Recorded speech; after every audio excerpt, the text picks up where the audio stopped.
Hello, this is a guy who likes fanfiction and is too lazy to read, so here is the death and life of Erza Scarlet in audio form. Check the description for the links to the author.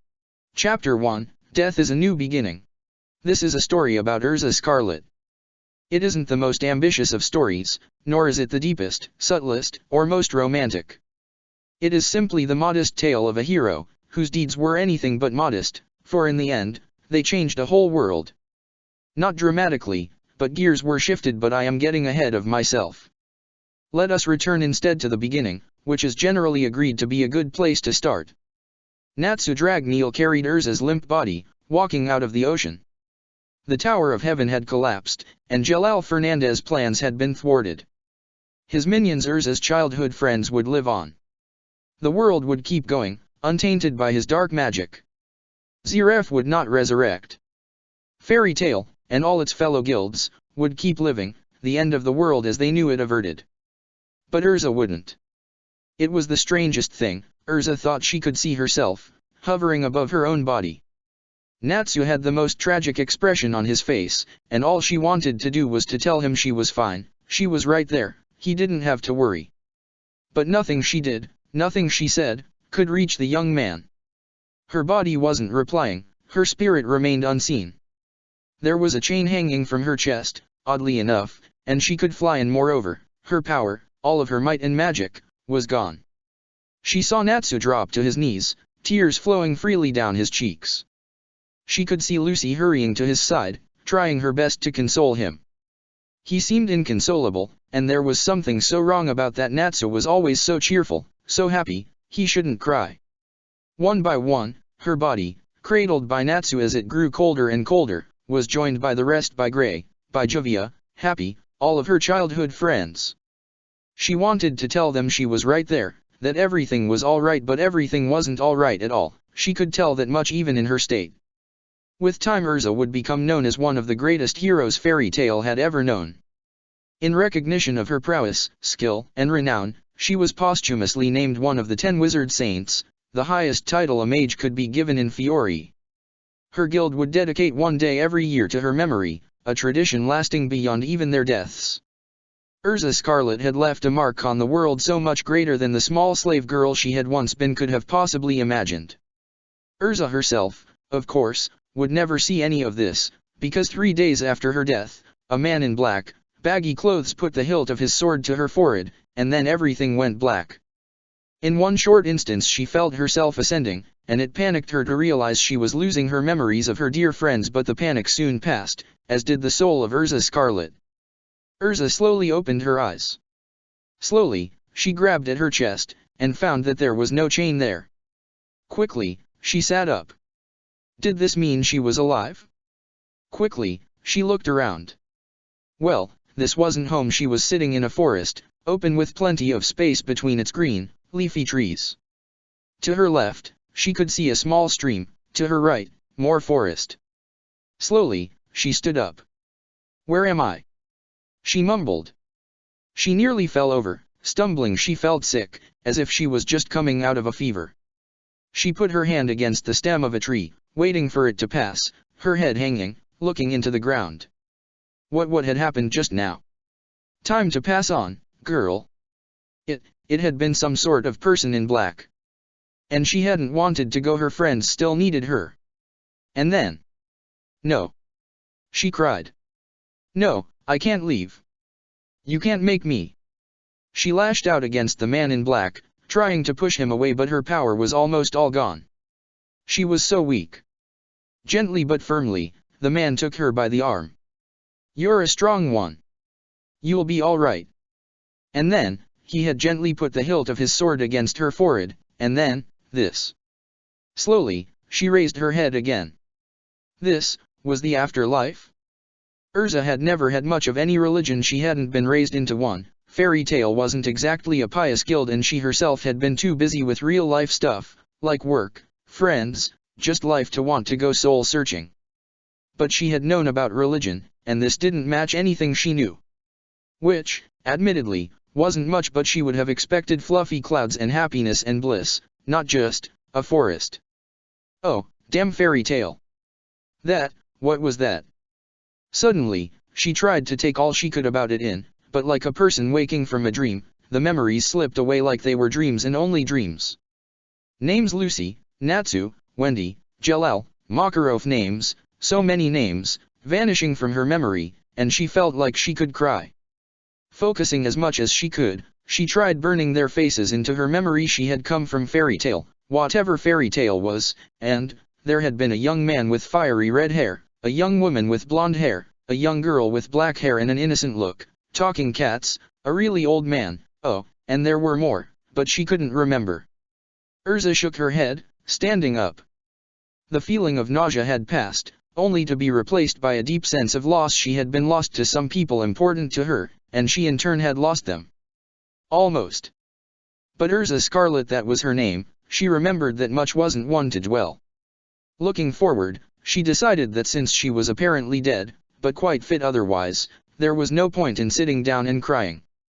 She had lost her precious people, so she would just have to find them again. It would be a long-term goal. With that decided, she looked around. Civilization was nowhere in sight, and she had no idea where she was. Well, that just meant there was another problem that needed solving. Another problem, she decided, was what she was wearing. She had hoped she would have passed on with what she wore when she died: armor, well-made clothes, but what she actually wore looked more like rags. A singular piece of cloth, of indeterminate color, which barely covered what modesty demanded. Not that Erza was a stickler for modesty, but it was less than optimal. She had always had nice forms ever since she hit her upper teens, but right now, that wasn't an asset. Sighing, she began walking further into the forest. She had no idea where to go, or where she was, but doing something was always better than doing nothing. After a small while, she stopped by a small stream, deciding that a drink of water might do her good. Did she even need to, now that she was dead? No matter. Slowly, Erza stepped into the water. It was a shallow stream, the water stopping just below her knees. Bending over, Erza cupped her hands, and scooped up some water. And then, right as she was drinking, she heard it. A whistle. It was a very particular kind of whistle, not just a merry tune, but the low, elaborate, drawn-out wolf whistle of a man. She'd heard it back when she was alive, she was sure, and this was the same. Slowly, she turned around. And there, just 15 or so yards away, stood 3 men, grinning with the typical kind of leer that a certain kind of men all seemed to have. They all wore worn-down clothes, but they had color, mainly blue, quite the difference between her own rags. "Looks like we got ourselves a new arrival," one of them said as Erza stepped out of the water, viewing them with suspicion, and a real cutie at that. "Who are you?" Erza asked. "The boss'll be real happy about this," another of the men said, ignoring her. "He could use a tumble by now." "So could we," the first one said.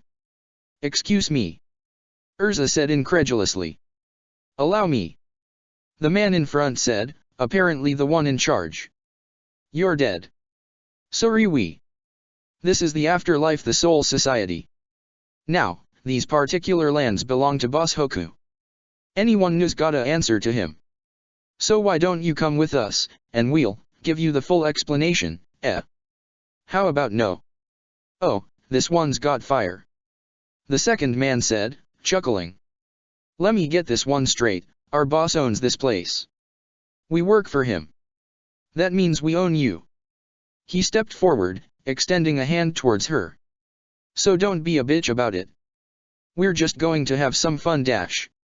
And as he tried to grab her, Erza reached out, grabbing his arm first, and then she twisted, and before she knew how it even happened, the man was on the ground, screaming with pain. "My fucking arm!" he cried. "She broke my fucking arm." "That's it," the lead man said coldly, taking out a whip. "The hard way it is, eh?" He extended it, swinging the whip around, lashing it forward. It wrapped around her neck, hard she couldn't breathe. But the thing about a weapon like this, she realized, was that if you kept your footing and just pulled, it could just as easily be turned around. So she grabbed the whip, digging her feet into the ground, and pulled, and suddenly the man was stumbling forward, having lost his footing. Reacting quickly, she hopped forward, slamming a fist into his solar plexus, then again, for good measure. He didn't lose his footing, although he probably wished he had, because she wasn't letting up. Quickly, she grabbed him by the neck, and there was power about her rising as she slammed her fist into his jaw. This time, he dropped to the ground like a sack of potatoes, leaving only one man with a look on his face like he'd just seen a ghost.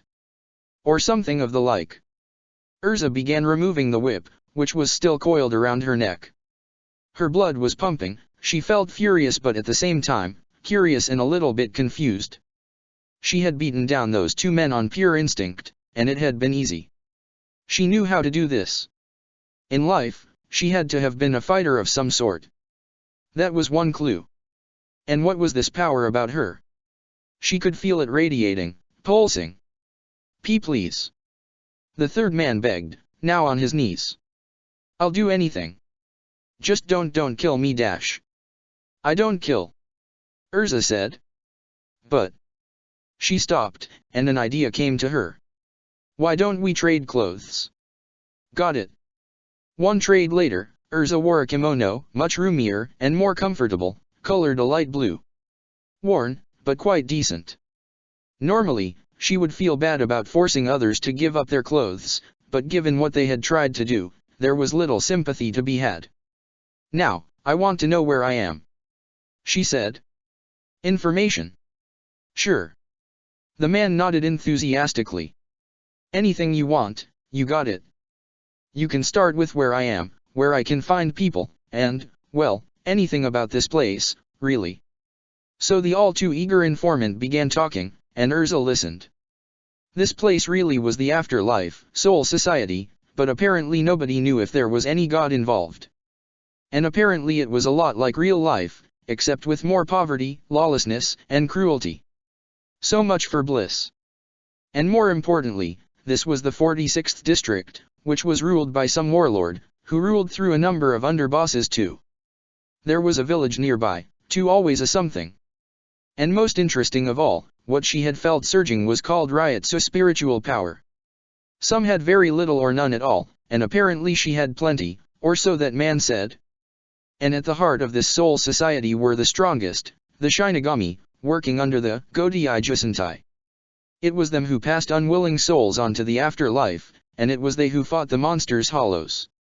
She had asked what a hollow was, and the man had shuddered. The most she got was that they wore white masks and ate people. Which was plenty, to be honest.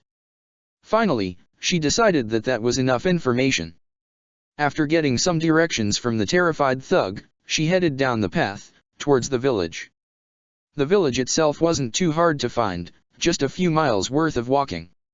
She found herself wishing she had shoes, but wishes were pointless. She had what she had, which was essentially nothing but worn clothes. The village, when she came up to it, was better than what she had expected.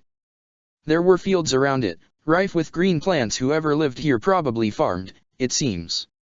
And inside the village, she could see booths, vendors. Mainly they seemed to sell water, but some sold food, or even tools. Humanity seemed to be mostly the same even in death. It was reassuring, somehow, to know that life went on. In a manner of speaking. She walked up the main street of the village, looking around as she trod down the dirt road. There were people everywhere, children playing, adults going about their business. It was bizarre how much like life death was, but here it was. But to focus on herself, what to do next, she needed a place to stay. She realized, homeless, and that was no way to spend your afterlife. She looked around again, this time looking for somebody who might know his, or her, way around this village. Settling for a man peddling vegetables of some sort, she walked up to him in quick stride. Excuse me, she began, but the man, who looked middle-aged, and a little better dressed than most, recoiled. I already paid you people off, he said, looking uneasy. I don't got any more for you, not till next week. Erza blinked. What? You got your boss. I'm working hard to pay my share, alright? I don't want no trouble. Erza felt confused, but then it dawned on her, the clothes. She had taken hers off a gang member of some sort, and I'm not one of them, she assured him. Whoever them are. I got this off some man who tried something on me he shouldn't have. The man looked baffled. You stole off one of the Blue Lizard's gang. Well, not stole. Erza objected. He gave it to me after I beat his 3 friends up. You. The man began, sounding shocked. You beat up 3 gangers on your own. Unarmed. Yes. He shook his head. Either you're lying to me, or this is horrible news for all of us. They don't take kindly to being humiliated, and if it happened close to us. They were pretty weak, though. She clenched her fist, feeling for the power inside her. I could probably take them if they came again. Yeah, maybe. The man mumbled. But between you and me, wearing those colors will make people think you're one of those thugs. If I were you, I'd keep low, and get some new clothes. Erza frowned. This was no good. If those people came back and wound up hurting the rest of the village, it would be her fault. Where should I go? I don't really have a change of clothes, or any money. Fresh arrival, are you? He shook his head, mumbling to himself. Head to that house down the street. He pointed his finger towards a rundown house, with a flaking coat of white paint. And go talk to old man Getsu. He'll point you in the right direction. Thanks. She said, but the trader seemed to be trying hard not to notice her. Taking a hint, she headed down towards the house. It really looked rather worn down. Empty windows, door hanging off one hinge, and enough paint coming off that the general gray of the wood underneath it was quite visible. Cautiously, she walked in. It was no less of a shanty in there. The roof was low, she could see a broken iron pipe lying on the floor, and the floorboard had cracks, but she had seen worse. Hello. She said, in general to whoever might be in there. Hello. She said again, a little louder. There didn't seem to be anyone around. But appearances were, as they often are, deceiving. Who is it? Came the voice of an old man, frail and quiet. I ain't got time for this nonsense. Who is it? Hello. Erza said, taking a good look at the man as she turned around to face him. He wore a simple kimono, which had probably been white once upon a time, but at this point looked more like dirt mixed with textile. He had a short white beard, and a bald head, and more wrinkles than, well, something very wrinkly. She couldn't think of a proper metaphor. I just came here today. I just died recently, and then I came to this village and this man pointed me here. She trailed off. The man nodded. New arrival, is it? I'm too kind for my own good, but I'll let you stay here if you can provide for yourself. Got any skills, girl? It's Erza. Erza Scarlet. And I am just Getsu. He nodded. So what can you do? Well. She hadn't had much of an education, or to her recollection learned any profession. I'm good at punching things. I beat up some thugs earlier today, and it was pretty easy. The old man Getsu gave her a scrutinizing look. Take a seat, girl. I want to have a close look at you. Obliging, Erza sat down on the floor.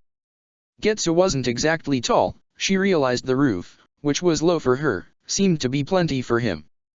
The old man moved in close, inspecting her. She saw his eyes white. The man was probably at least half blind. He placed his hand on her chest, and for a second she thought she might have to give him a beating too, but then he moved it to her forehead, and her neck, as if feeling for something. Power. He mumbled. You're strong, no doubt about that. How strong? She asked. I think I was pretty strong back when I lived, can't remember it too well, though. Same for all of us. He mumbled. We come here, not remembering most of what we were or who we are. But some of us come here strong, like you. Some don't. Most people come here not even needing food, cause they got so little spirit they can feed off the land itself. Getsu explained, still examining her, and only a few come here with enough spirit that they need to eat to live on. Even fewer are actually strong. He stood back, looking at her. Yes, that will do. You stick around in case some scoundrel tries to steal from me. And when they don't, you do chores.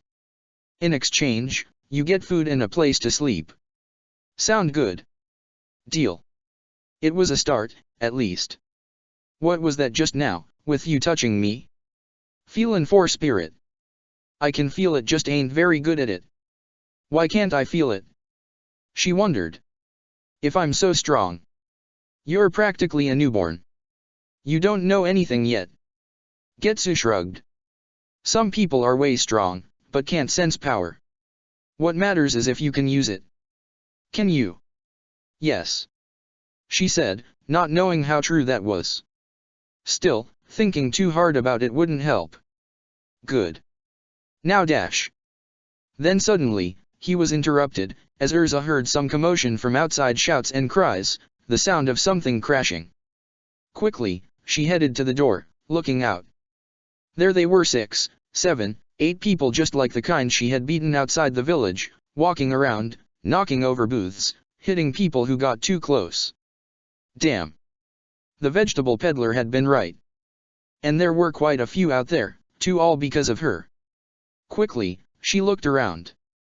She had to find something, some sort of weapon. She couldn't fight them with just her fists. Fight them. It struck her, in this bizarre moment where time seemed to slow, that she had already decided to fight them all, even though they were so many more, even though it was dangerous. It had come naturally to her. Was that who she had been in life? A warrior? Somebody who would fight for a living? And then as quickly as the moment had come, it passed, and Erza looked around frantically. Anything would do, a piece of wood, a knife, or an iron pipe. Lying there on the floor, broken in half, as if only waiting to be picked up and used to bludgeon people. Quickly she grabbed it, weighing it in her hand. It was heavy, long enough to use as a club, and not too rusty. It would do. Pipe in hand, she marched out of the house, into the street. As she saw the thugs, the destruction they had wrought, tools and items broken, goods ruined, people cowering in fear, she felt an anger rise inside of her, and with it some measure of power. It was a strange sensation, but she paid it no mind. How it worked was a question for later. Hey! She cried out, stopping before the gang of hooligans. When they kept going, apparently ignoring her, she raised her voice. I said, hey! Finally, one of them, a nasty-looking man with a bald head and a scar on his forehead, with the kind of look that reminded her of a lean, flea-ridden tomcat, looked at her, and whistled. His followers stopped, each one looking towards her now. Well, looky here, he said. Looks like we don't have to tear this shithole up anymore. We got our thief right here, boys. There was a chorus of approving grunts, and some cat calls too. You know, Erza began, I just beat up 3 of you easily, just a couple of hours ago. You don't want this. The man spat, then chuckled. See, if you really was tough, you'd just have taken us. You given us the chance to back away, and that tells me you're scared. You don't think you can do this. Ain't that right, boys?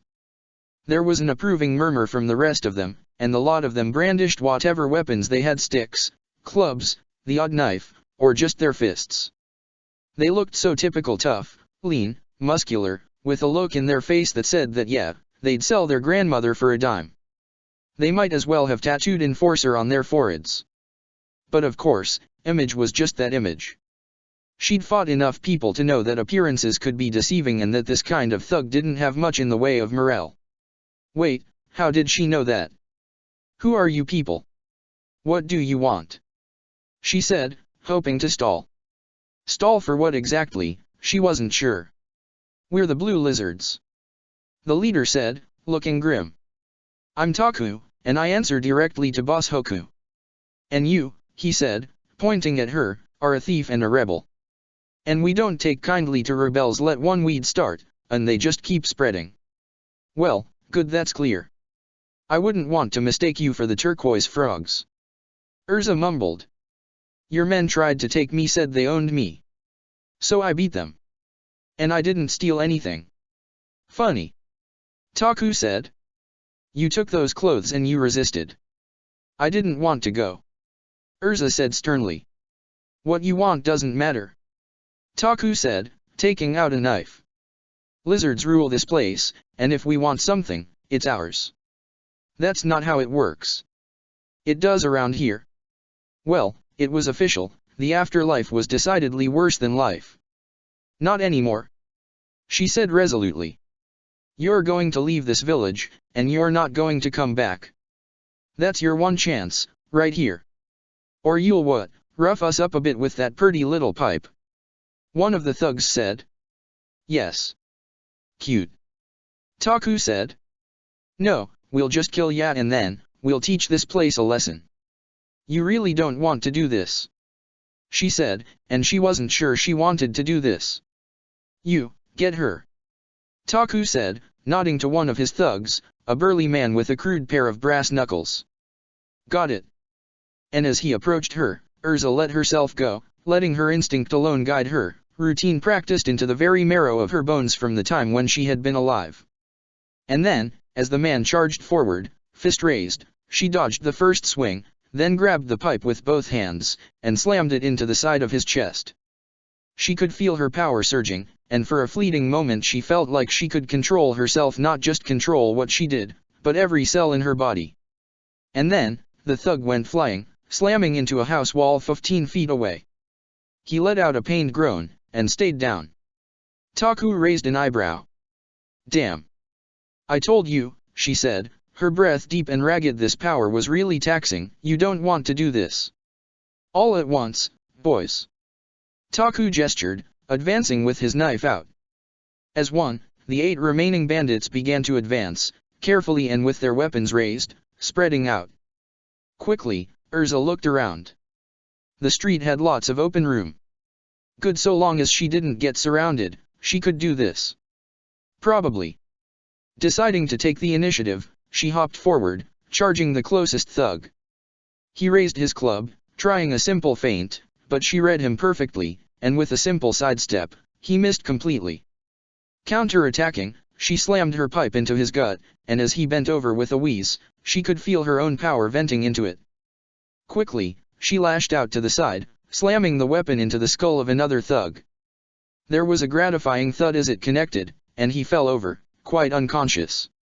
But that still left 5, and they were coming at her now, trying to weigh her down. Just 1 second more, and they'd have done it. Quickly, Erza somersaulted forward, moving out of range. In one smooth movement, she was on her feet again, spinning around to face them. Not letting herself take the time to feel amazed at this skill she had forgotten she knew how to do that, she faced them again, hopping forward, kicking high. Her foot slammed into the chest of one of the thugs, sending him staggering back, and as the next came in, she caught his weapon, a thick wooden branch, with her pipe, and slammed a fist into his throat.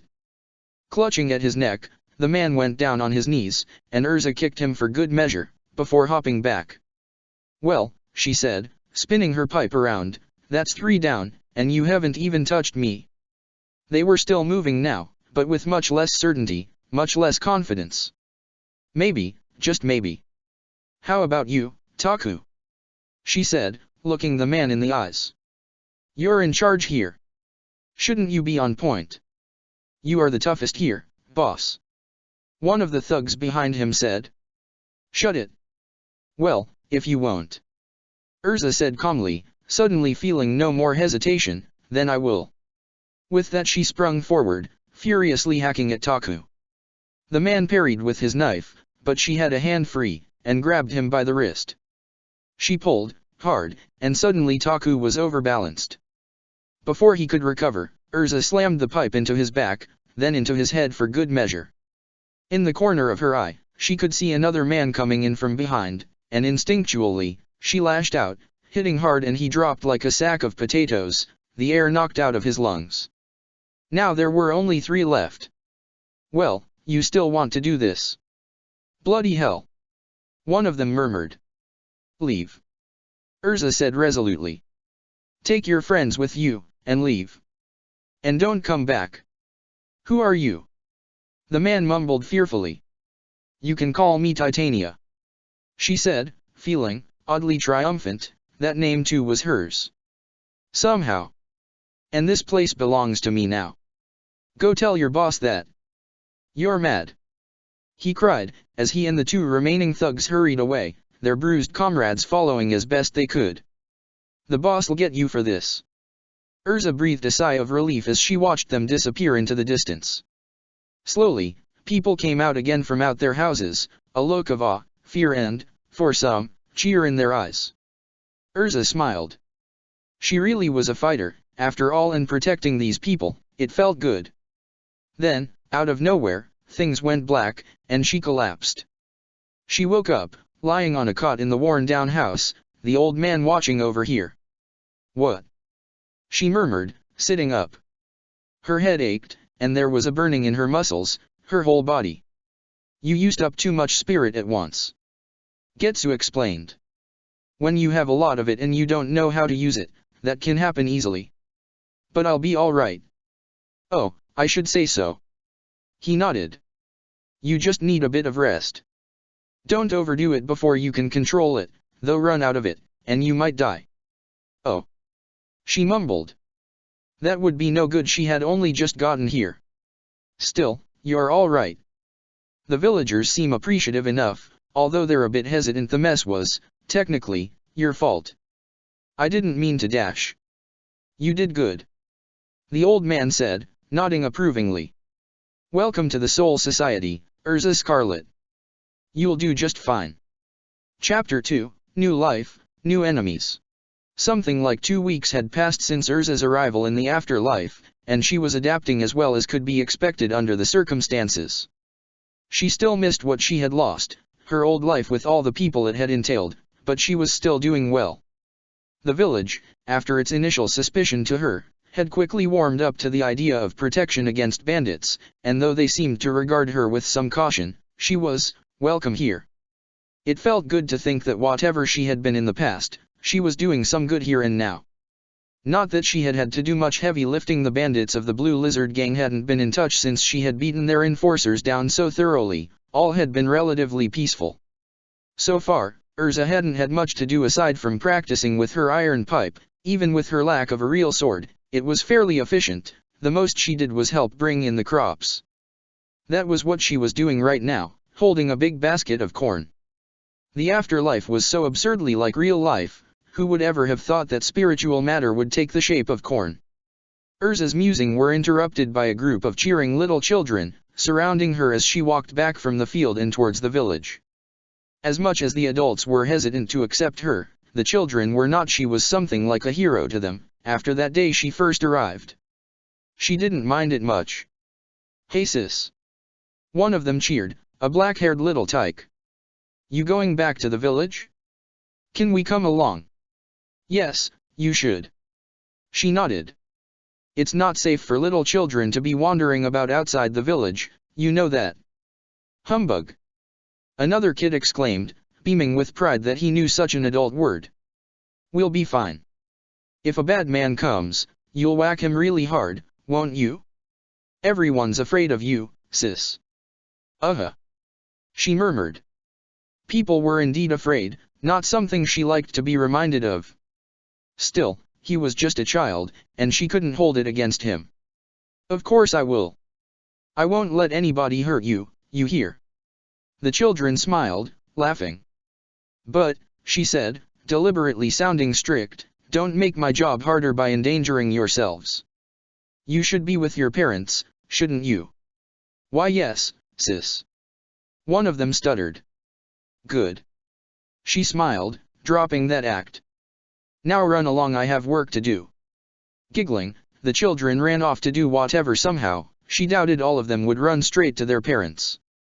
It was funny how that worked. As it turned out, it seemed almost nobody found their actual relatives in the afterlife, which took most of the joy out of afterlife to begin with, but people still formed families. With no memories of their parents, these children had all found foster parents, most of which were just as loving as any parent should be.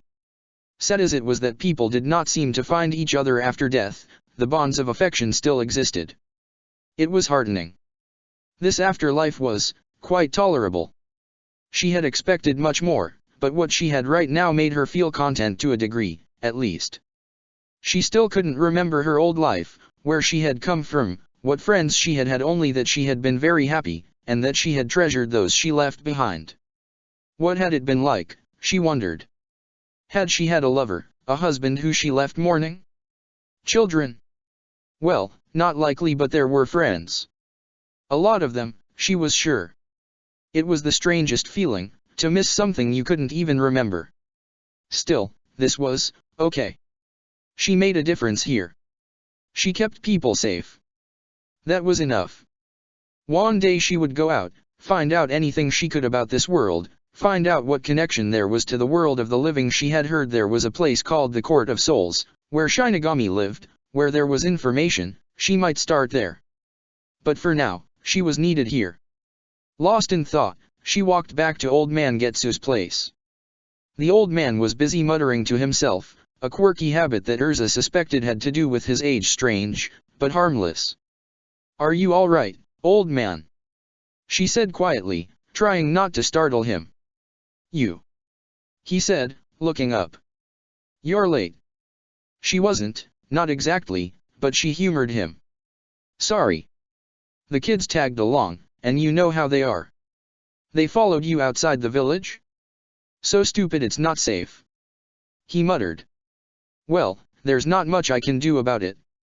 I'm not their mother," she said, shrugging. "What's so dangerous, anyway?" "There's no bandits around, and I haven't even seen one of those, what were they called, hollows, since I got here." Getsu looked her right in the eye, and there was steel there, different from the tired old man from just a moment ago. "You wonder what's so dangerous? You never did see a hollow, so you wouldn't understand." "I could try," Erza said, frowning. People here were terrified of them. They'd avoid speaking about them as if the mere mention would summon them there. Grown men would tremble at the thought of one appearing, and Erza never understood. "Then listen carefully," Getsu said. "Exterminating them is a Shinigami's job, but out here, they don't always come in time if they come at all. So we live in fear of the hollows, and hide whenever one comes near." "Are they all the same?" she asked curiously. "No." Getsu shook his head. "Some are huge. Some re smaller, but all are much bigger and stronger than us. And when you see one face to face..." He trailed off, a look of dread on his face. "They're scary. When you see one face to face, it's pure malice bearing down on you. So much power, only wanting to kill you for food, and there's nothing you can do about it. Those big white, bony masks, those red eyes, it's a living nightmare." He shuddered. "Did you ever do that? See one up close, I mean?" "Ah, yes," the old man said hesitantly. "I don't like to talk about it, but if it helps you realize what they are, then..." He stared out into space, falling silent for a little while. "I was young, only a few years in this afterlife. This same village, but not the same people." "Were they killed?" "Not all of them, not then," he said, looking pained. "But, it was one night, when we all were asleep, when I heard a noise, a scream. Me and a friend headed out to see what it was, and down the street it was, bigger than a bull, long, bony head with big sharp teeth, and it was chewing on a little girl. My friend, he choked up, just slightly, before continuing. He tried to help. He hit the hollow. Then it hit him back, and he went down. Then I saw him being eaten. It just stood there, eating my friend without a care in the world, and I was paralyzed. I was sure I'd die, but when it was done, it just gave me a look and walked away." He shuddered again, and there was a tear in his eye. "They're real monsters, Erza, and if we don't have help from the Shinigami, there's nothing we can do. Don't ever fight them, we can't lose you." "I see," she said, feeling moved. "Promise me." "It's too dangerous, you're strong, but they are so much stronger." "Promise." "I promise," Erza said reassuringly. The old man's tale was pitiable, and she felt for him, but somehow, she felt unafraid. It was as if she was used to this sort of thing. Had she been some kind of monster hunter before? "These Shinigami, though," she asked, "what do you mean they sometimes don't come?" "They come only if they are close enough. And even then, there's usually time for a hollow to do whatever he pleases. Shouldn't they be your protectors?" "What they should be and what they are different things," Getsu said glumly. "They don't seem to care much, too busy guarding noble lands, I bet." Erza frowned. Some protectors they were, but then again, maybe she didn't know everything she needed to know. Some time later, after a quick lunch, Erza headed out to a small glade not far from the village. Even though she still had only an iron pipe for a weapon, even though she had nobody to spar with, she still needed to train somehow to keep fit, to hone, or remember, whatever skills she had. Without delaying, she began stretching, exercising, jogging, training her muscles, doing push-ups, even testing the weight and strength of her iron pipe as if it were a sword. 1 hour, 2 hours passed, and soon she was covered in sweat, her muscles burning. It was a good pain, the kind that signaled progress. Finally, having had enough, she tumbled down in a sitting position, sitting herself cross-legged against a tree, closing her eyes. Relaxing herself, she began to meditate, reflecting on what had happened to her so far and who she was, who she had been. It was still a mystery, no luck yet. Yet, she could feel herself growing, stronger, stronger every day.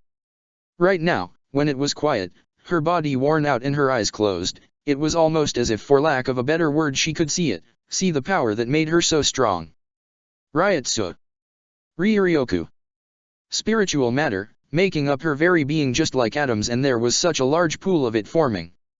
When first she had come here, she had barely been able to feel it at all, burning so much energy at once, but slowly she was beginning to control it.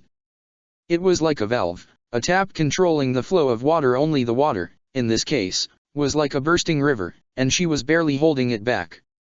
And she still had no idea whether she was strong or weak. Strong, compared to the lowly endowed villagers, certainly, but compared to a Shinigami? A hollow? As she sat there, the image of her power formed in her mind like a big blue ball of wibbly, wobbly, spiritual-ish stuff. All hers to use if she could just refine it, control it. And then her concentration was broken. There had been a rustling in the bushes, something small. Carefully, she extended her Ryatsu, letting it clash with the Ryatsu all around her, reading it.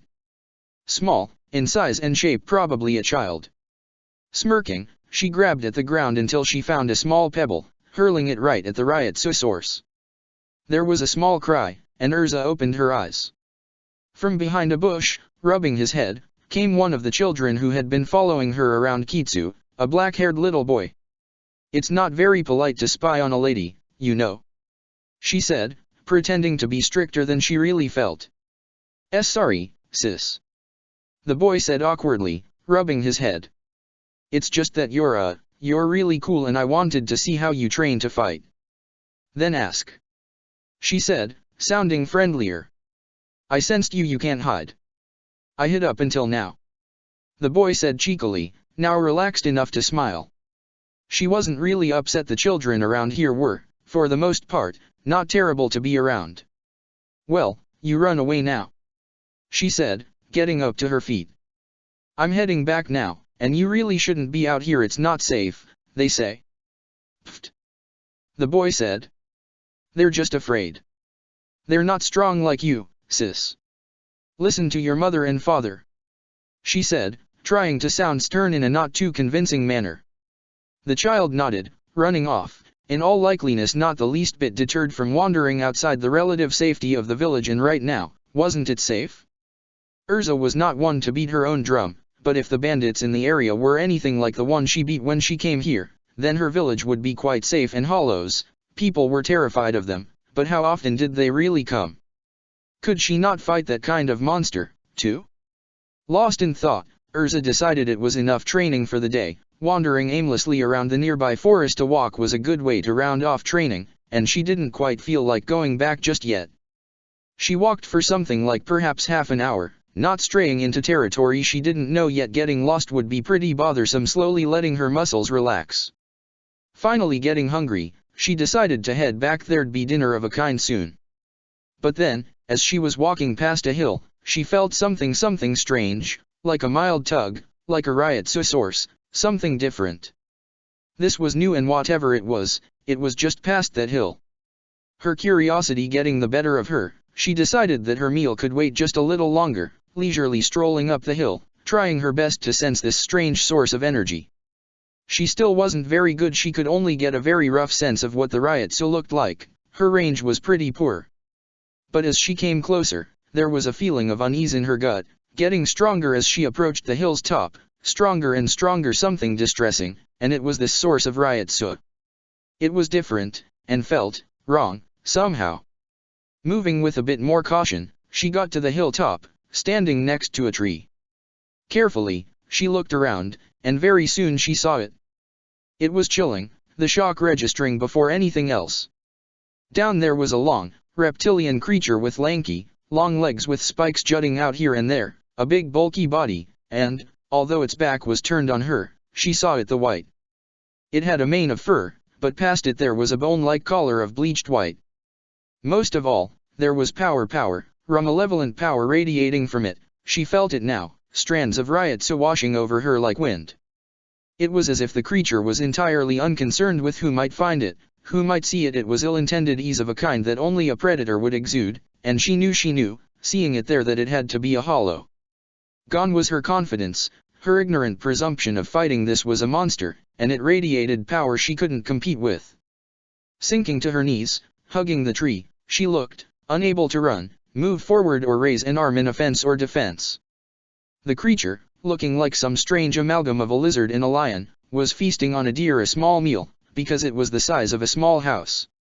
Its white mask was covered in blood, guzzling down the dead animal, skin, bone, teeth, and sinew along with the meat.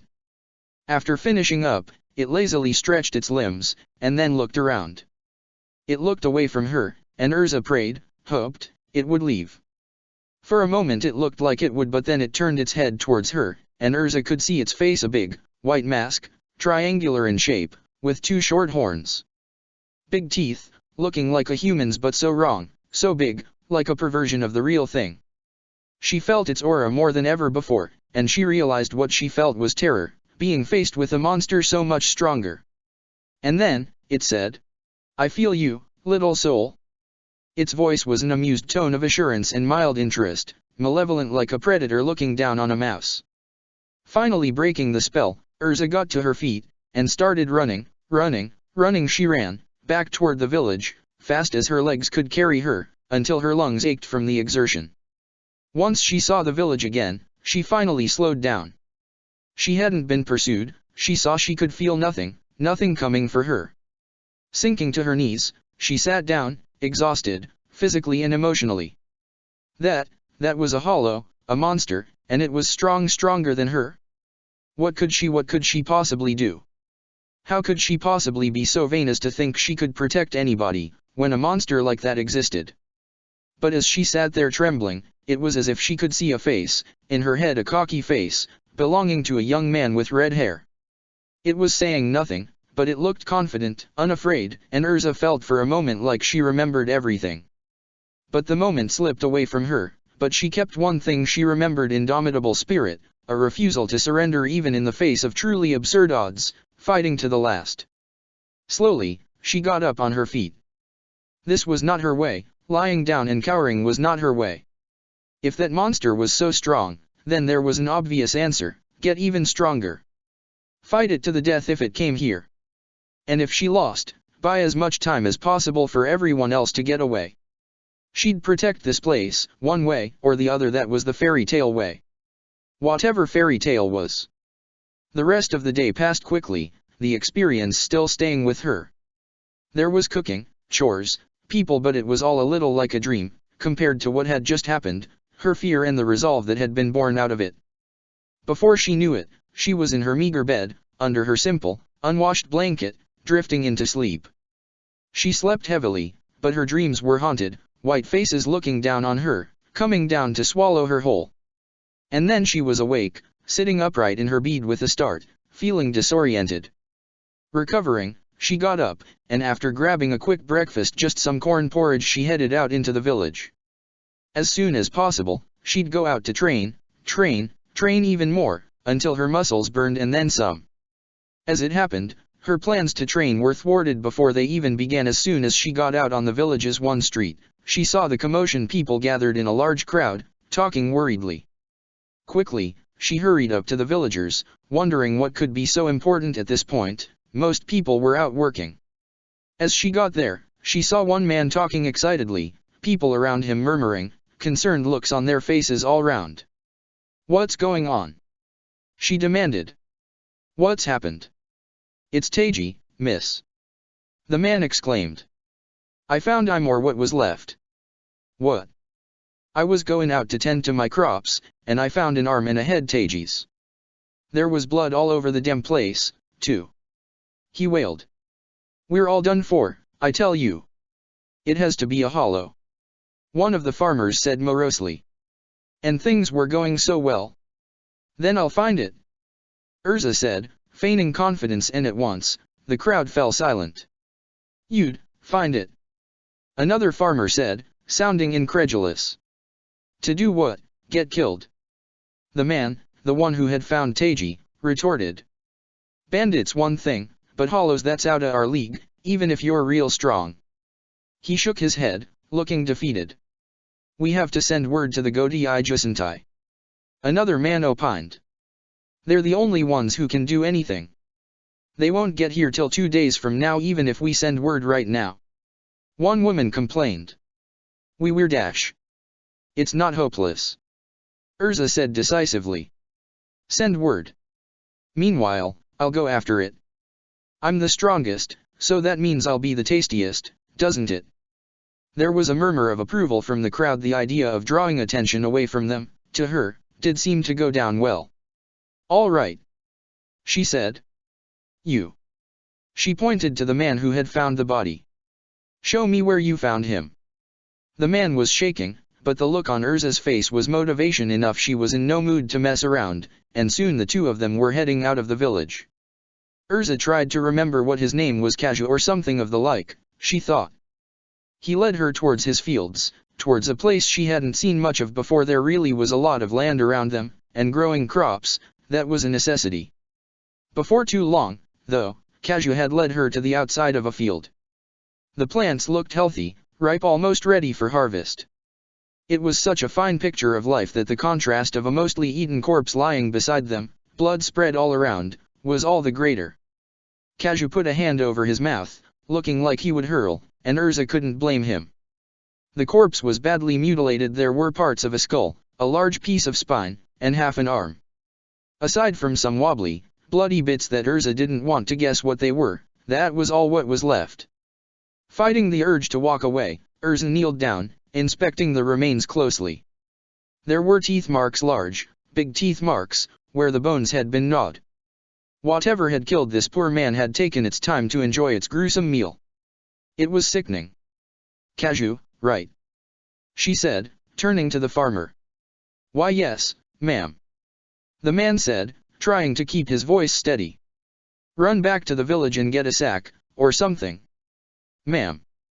There's not a lot left of this man, but he deserves a funeral nonetheless. Erza said resolutely. And I don't know about you, but I'm not keen on carrying these pieces by hand. Why yes, ma'am. Of course, ma'am. Kaju said, turning around and marching, running away.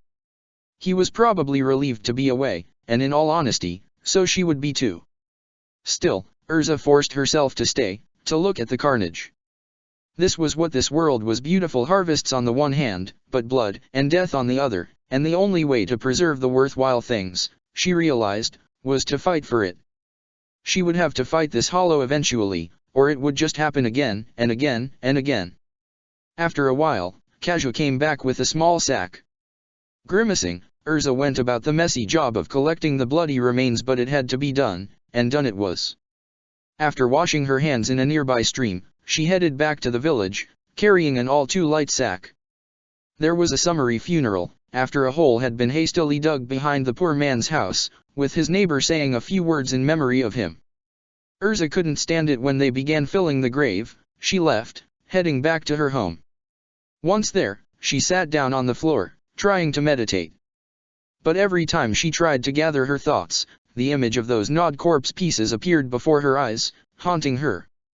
Eventually, old man Getsu came in, interrupting her. Where he had been, she didn't know, but she almost felt grateful. She had no idea where to go next. Fight the hollow, sure, but how? Where would she even find it? I hear you saw something right awful. Getsu said gently, walking up to her. They say right. She said, sighing. Old man, I. She stopped herself, trying to find the words. Yes, child. He took a seat opposite of her, slowly crossing his legs. The other day, she said, breathing heavily. The other day, I saw it. The monster. Getsu said urgently. I saw, a hollow, yeah. I think it was, at least it fit your description, and it felt so, evil. She shuddered. He nodded. They are evil, child. To the bone. I was so sure I could handle that. She said, fighting to keep her voice steady. But when I saw it, I was afraid, Getsu, I was so afraid. It was like looking at a nightmare. They are the stuff of nightmare. Nobody should feel ashamed to be afraid of them, not even someone like you. We are afraid of storms, of natural disasters, and we are afraid of hollows too. We cannot do anything, the likes of us cannot fight them. But that's what I have to do, old man. She said quietly. You mustn't. Yes, I have to. She said resolutely. Even if it kills me, even if I'm afraid. When I was alive, I was someone who could fight, I am sure of it, and I'm strong. I'm our best bet, and someone has to do something, even if it just stalling it till there's help. And if you die, horribly, then that's what happens. For people you've known less than a month. Erza stood up. If I don't do it, who will? She grabbed her iron pipe, and walked towards the door. Well, don't expect me to feel sorry for you when you get yourself killed. Getsu shouted grumpily after her. I won't. She said, opening the door. She had decided to battle, it was, and it was an oddly relieving feeling. Frightening, sure, and there was anxiety and hesitation too, but having set her mind on this, even if it meant staking blood, pain, and struggle, felt much better than the fear and uncertainty that had stalked her since she had seen the monster. Stopping only to grab some food from one of the village traders, this could be a fairly long trip. After all, she headed out, back to where she had first seen it. She would start there, and then scour the surrounding area, the entire district, if she had to find it. She was the biggest riot source around here, she would be the tastiest target for a monster like that. Resolutely, she marched out into the wilderness, carrying only her pipe and a small sack for food. She walked at an even pace, all day until evening. The landscape around her changed: more hills, more rocks, more trees. No wonder they farmed in the flatter lands. Finally, as sun began to set, she decided it was enough for the day. Sitting down under a tree, she leaned back, letting herself relax. The ground wasn't soft, and the night was chilly, but it wasn't too bothersome. She wished she knew some Shinigami magic, maybe then she could have lit a fire. Then, best she lay back trying to sleep. She sensed something. Her first instinct was a hollow, and she sat bolt upright, but upon closer inspection, it was very much not a hollow. It was a small Ryotsu signature, it was. Come out, Kitsu. She said sharply. From out a bush, the boy came, letting out an awkward laugh. You caught me, sis. Good grief, you kept up with me all day. She said, trying to sound irritated, but it was fairly impressive for a child, she had to admit. They all said you were going out to slay the hollow. The boy exclaimed. Don't you see I had to see that? Slay it or get slain. And then what happens to you? She chided. You won't lose. He said confidently, with the certainty only a child or a fool could provide. You're a real dummy, you know that? Your parents will be worried sick, you should go home. I can't go home now. A little kid walking all that way himself, when a hollow is around. He grinned. She sighed. I should slap you silly, you know. She said, realizing she wasn't very good at playing strict at the moment. But you won't. Because you're cool, and nice, and really pretty dash. No flattery. She said sharply. You're staying, if only because I can't march you back myself, but if there's any sign of trouble, you go hide. Is that clear? Yes, sis. Kitsu said, looking pleased. Good grief. She mumbled. But despite herself, not being alone felt good, even if it was just a silly kid who was too brave for his own good. Flare looked at the two little creatures from afar. The woman radiated power. She would make a fine meal, enough that he could remain safe in Hueco Mundo for a long time, perhaps even enough to trigger an evolution of his power. That would be something, to become a Minos. He licked his teeth in anticipation. It really was a lucky catch. She had lots of power, like a Shinigami, but she wasn't using it right, and she didn't have one of those accursed weapons either. She had run away from him the other day. He had been full, and not really too interested in a chase. But now he was hungry again, and she would make a fine meal. Killing one of the worthless creatures she lived with had worked really well, too. She was no Shinigami, but she had the same naive idea that she needed to protect. Heroes were so easy, so exploitable. Still, he had to be careful. He had lived for decades as a hollow, and he hadn't gotten that far by taking unnecessary risks.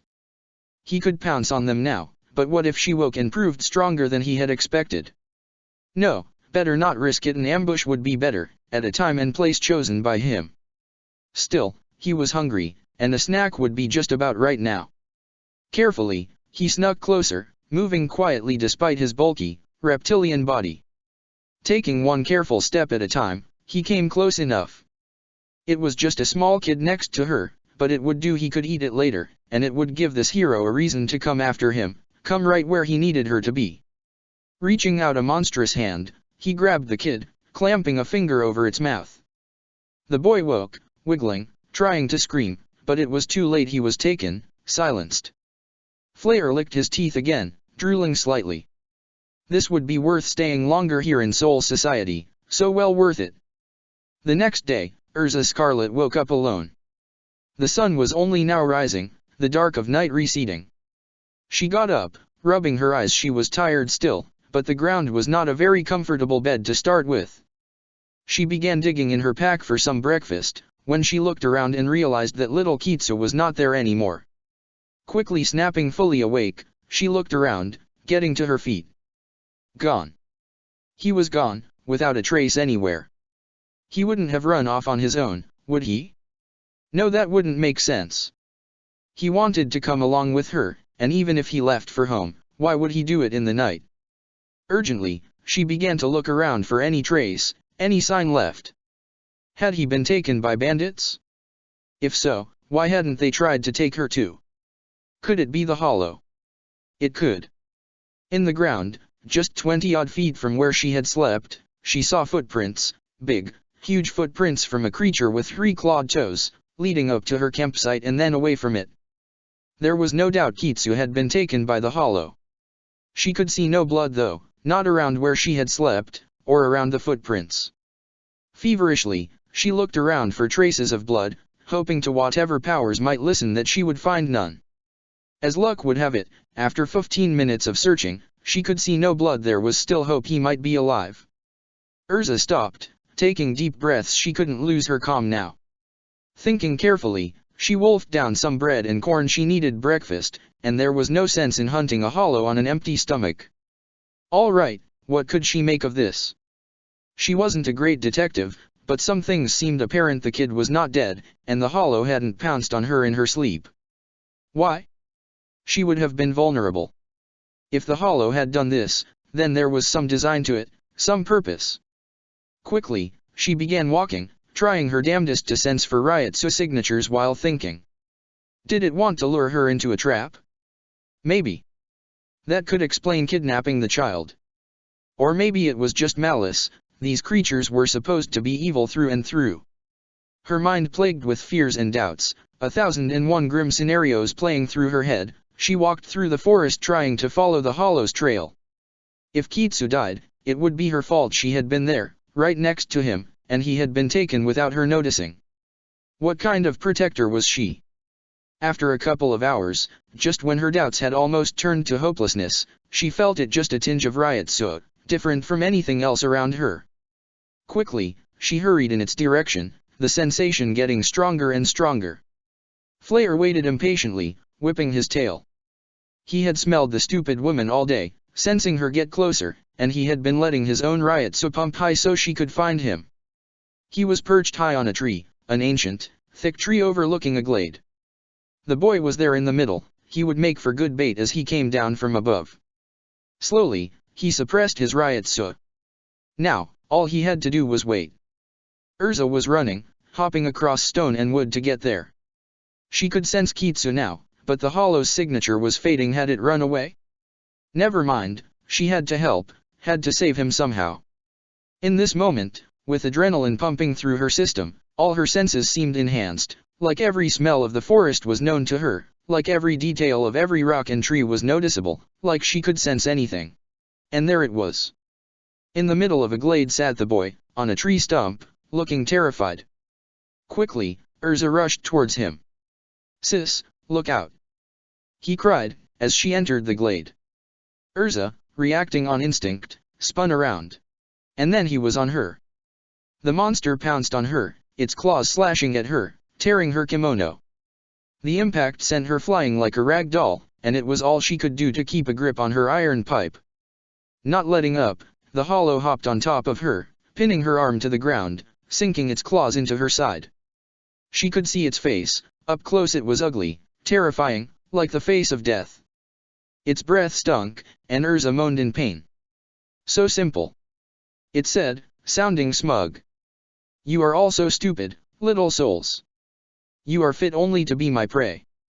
The monster opened its maw, and at the last second, Erza broke her arm free, swinging the pipe as hard as she could. It didn't do much. The hollow's head veered to the side, but it seemed unharmed. It did, however, give her the time to get up on her feet. "You really are strong, aren't you?" it said, licking its teeth. "You'll make a fine meal. I can already taste your blood." "I'm not dead yet," Erza said, standing up with her head held high. "And I'm not going to die here, either. You talk big, but I can smell it on you, the fear. You reek of it."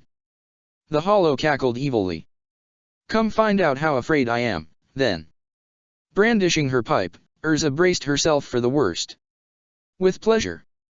And the hollow leapt forward. Chapter 3, The Scarlet Protector. The impact felt like it could shatter bones.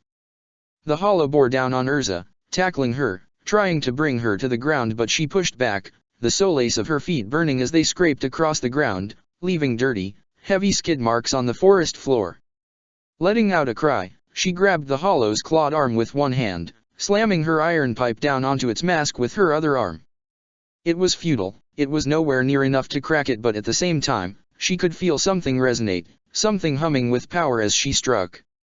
Suddenly, she could almost see it. Everything was spirit, the trees were spirit, the ground was spirit, the grass was spirit, and at the core of everything was the spiritual energy of the hollow and herself, clashing against each other. That was what this afterlife was, energies clashing against one another.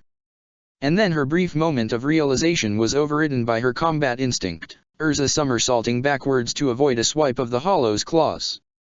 It let out a deep, fierce, malicious growl, and she could feel its claws just grazing her back, narrowly avoiding an injury greater than a scratch. She couldn't let herself be distracted. A single moment of hesitation, a single mistake, and she would be dead again, presumably permanently. But at the same time, the fear she had felt earlier was gone. Here she was, face to face, and her body was reacting on its own, her muscles working in patterns buried deep in her brain, ingrained in her from childhood, and she felt not fear, only caution. Not hesitance, only focus. The hollow lunged forward again, reaching for her with its clawed arms. Reading its movement, she calculated its momentum, jumped, and sailed past its claws entirely, above its head, landing at the back of its neck. Knowing she had just a split second, she let her energy rise. Remarkable, what control this dangerous situation had given her, and brought her pipe down at the hollow's neck, hard. There was a dull thud, and she could feel it. The bony head was thick and strong, but the neck was soft, full of bone, sinew, and muscle that could be hurt. The hollow howled, spinning around, thrashing, and Erza was flung off, but she found her balance midair, and let herself hit the ground in a roll, getting to her feet almost instantly. The hollow was rearing, turning towards her, but she was not letting it take the initiative. Immediately, she charged towards it, holding her pipe in both hands, slamming it down on the hollow's head, again and again and again. The hollow let out a frustrated sound, slashing at her with its left arm furiously, but the swipe was broad, too strong, and too wide, and Erza ducked under it, immediately lunging forward, slamming a fist into the monster's chest. And to her surprise, the monster staggered backward. She felt strong, stronger than ever. Her power was rising, flaring like a beacon of force. "You think yourself strong, little maggot." The monster hissed. "I will feast on your innards and drink from your skull." "I'm not the one who stopped the fight to talk," Erza said, holding her pipe up like a sword. "But since we're talking, why don't I say something?" "Speak then," the hollow said, pacing around her, licking its teeth again. Carefully rotating to match the hollow's steps, Erza continued. "I know why you hit me from an ambush." "Oh. I thought I was the one who was afraid, but it was you, wasn't it? If I was so beneath you, you would just have walked up and killed me, but you hit me from behind, because you're afraid of me," she said confidently. She had no idea if it was really true, but perhaps she could provoke it to make one false step, and it worked. Roaring, all semblance of speech and threat forgotten, the hollow charged. Like an animal, it lunged, and she could see its open jaws, its fierce teeth, that maw aiming to take her head. And she felt calm. At the last second, she hopped to the left, then into the air to avoid another swipe, and midair, she struck down on its arm, as hard as she could. She felt the impact in her arms, the force of it hurting her, but she was rewarded with the sound of bone cracking. As she landed on the ground, the monster let out a howl. "Scum!" it shrieked. "Petty, filthy little soul scum! I will kill you. I will make you watch as I eat that child. I will violate you, destroy you. I will eat dash." Quickly, Erza charged it, slamming her pipe down on its already injured leg. "Talk is cheap," she shouted. Now on the defensive, the hollow backed up, turning its right, uninjured side towards her. But now it had one less limb to hurt her with, and she was faster, not much, but fast enough. And again it came, hopping forward, clawing at her. She was prepared when suddenly, her power faltered. Unable to respond, she could only block, being sent flying, slamming into a tree. Inwardly, she cursed she had let too much energy be used at once, blazing it away too carelessly. Focusing, she got up on her feet, forcing more energy out. Again, her power rose, and just in time, as Erza had to crouch into a roll to avoid getting hit. Behind her, the tree she had crashed into was broken, its trunk shattered under the force of the hollow's claws. Quickly, she turned to face the hollow. "Something the matter?" it said maliciously. "You were so full of yourself just a second ago, little soul. Come and see what I'm full of then," Erza said grimly, straining herself to keep her power up. This was bad. It could last only a few more minutes. "Gladly," the monster said, charging forward, leaping through the air towards her. Everything seemed to move at a snail's pace, like the world had gotten down to slow motion. It was a familiar feeling, somehow she had sensed it many times before, her senses getting sharper in battle. There was nothing like staking your life to make you feel alive. A flicker of fright crossed Erza's mind, as the towering monster came towards her, sailing through the air, but she dismissed it. Thinking quickly, she dashed forward, as if to greet the monster midair, but she went into a roll, skipping forward, the hollow passing over her entirely. Instantly on her feet, Erza turned around, dashing forward, refusing to let that towering, bulky beast get the initiative. It was far too strong to be let run wild, especially when she was weakening. Letting out a loud, spirited battle cry, she slammed her makeshift weapon down on the monster, who blocked it with its good arm, but as if on instinct, Erza ducked under its arm, slamming the other end of the pipe in its eye. The monster roared with pain, stepping backward, and Erza continued her assault, furiously bashing the iron pipe on its mask, over and over again. Her arms hurt from the impact, she was getting tired, but she barely noticed it. She was almost losing herself in a berserker rage. Visions of the hollow's victims blurred through her mind, and she hit, again and again, the monster forced on the defensive. It tried to lash out, stab at her, but she jumped over the sweep, quickly exploiting the opening to hit at its injured arm again, before hammering at its mask again. She shouted, roared, letting just enough anger flow through her. This was do or die, right here. If she faltered, then she could die easily. Finally, the hollow let out a frustrated howl, hopping back. "You filthy, conceited little soul!" he shrieked. "I will not forget this. I will come back for you, and for every pathetic soul you protect. We're finishing this," Erza said resolutely, swinging her pipe outward, just like a sword. She noticed a small bone fragment falling off, and with a triumphant look on her face, she turned her gaze to the Hollow's mask. There was a crack, several cracks, caused by her assault. She grinned. She was running on fumes, though, and she knew it. She was already fighting off an impulse to collapse, her legs trembling slightly with adrenaline, her power already fading. "I am anything but finished with you, you petty little thing," the Hollow said, clutching its broken arm, "but this fight ends for now. Rest assured, this will not be the last we see of each other." It spat or let out a spit-sounding kind of sound, as much as a creature without lips could, and moved its good arm, bringing it down through the air, and suddenly, a black rift opened. It looked strange, odd, unnatural, out of place, just wrong. "Goodbye, little ape." The Hollow cackled, moving into the portal. Erza immediately charged forward. Later, when asked why, she would have no real answer. It would have been so easy to let it run, and there would have been so shame in it. She had won and was already exhausted, but somewhere inside she knew she couldn't let it be, couldn't let it go, knowing she had to at least try. And in an instant she was there. The Hollow was almost through the portal, which was already closing, only its tail was not through. Quickly, without hesitating, Erza dug her feet into the ground, grabbing a solid hold of the tail, pulling hard. The Hollow roared, and the portal stopped closing. "Let go, you filthy creature!" it cried. "Never!" Erza shouted back, pulling harder. It was like pulling at a massive boulder, but she was shifting it, just barely, tugging the tail back inch by inch. The Hollow struggled, thrashed, but didn't have much room to move. It was stuck, Erza stubbornly keeping it anchored in the Soul Society.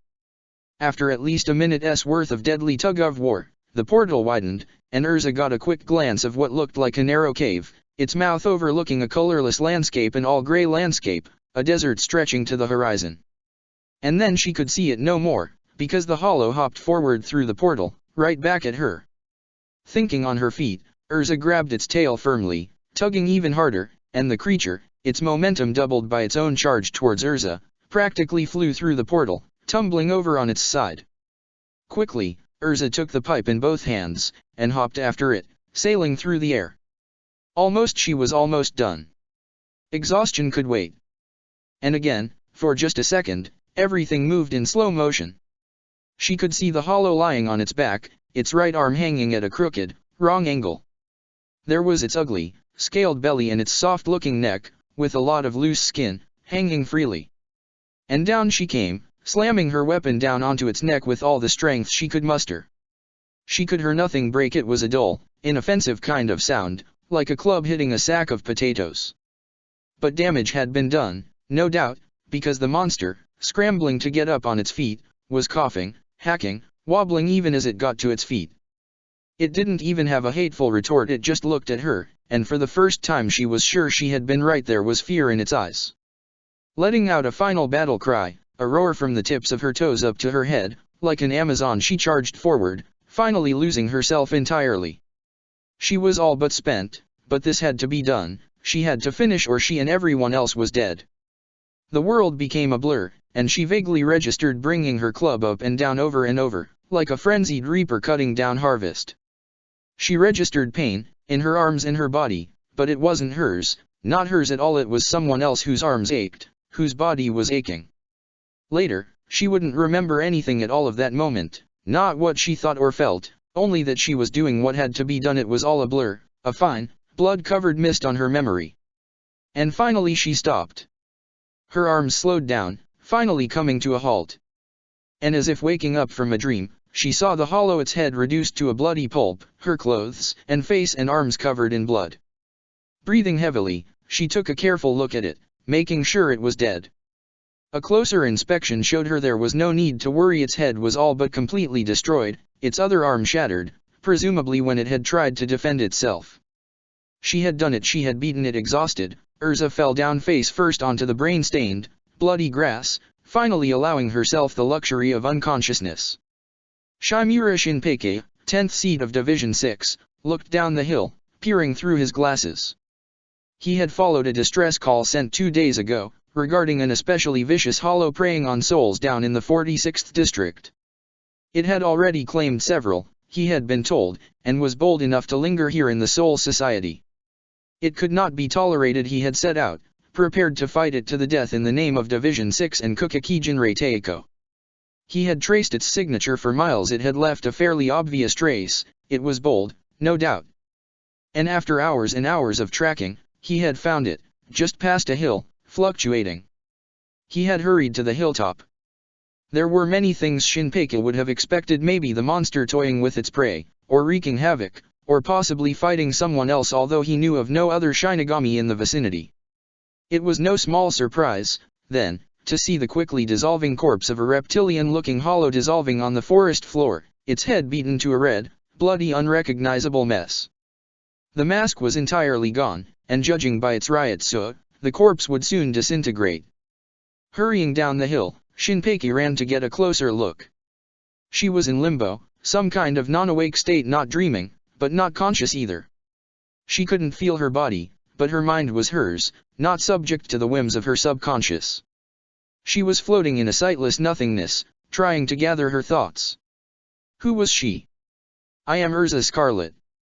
Why was she here? The hollow. She reminded herself. We won, didn't we? If we didn't, would I be here? Then suddenly, she was hit by an enormous wave, a massive tide of data, of old memories showering across her very being. There were names. There were people, who she knew but didn't quite remember. Natsu Dragneel. Lucy Hartfilia. Grey Fullbuster. Master Makarov. Jalal Fernandez. She remembered. She had been a mage in life, she had lived in a guild, she had had friends, and these were all their names. And then it all slipped, the data flickering away from her. It was like looking into a treasure chest, only for its lid to slam shut. She wanted to shout with frustration, but she couldn't move or talk or feel. And slowly, Erza awoke, opening her eyes. Quickly, she focused on her memory's fairy tale. Fairy tale. Natsu Lucy Grey Jalal. She thought, feverishly burning what little she had left into her brain, as she came back to the world of the dead, feeling all the pain that came with it. Yurg. She groaned. Now that she was conscious, she could feel every blow her body had taken, the injury in her side, bruises, and her arms hurt like crazy. She might as well have been run over by a train. Trains. There had been trains. Careful. It was a gentle voice, sounding young. She looked up. It was a man, wearing glasses, and a completely black kimono.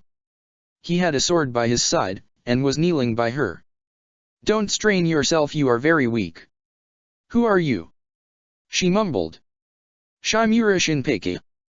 He said, applying some sort of salve to her wound. She wasn't near the hollow, she could still see it, but she herself had been moved to the edge of the glade.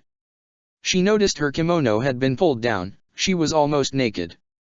She glared at him. I'm sorry. He said nervously. You were in a bad state when I found you. You lost a lot of blood, and I had to treat you. Makes sense. She murmured. Shinpei began applying a bandage, very carefully.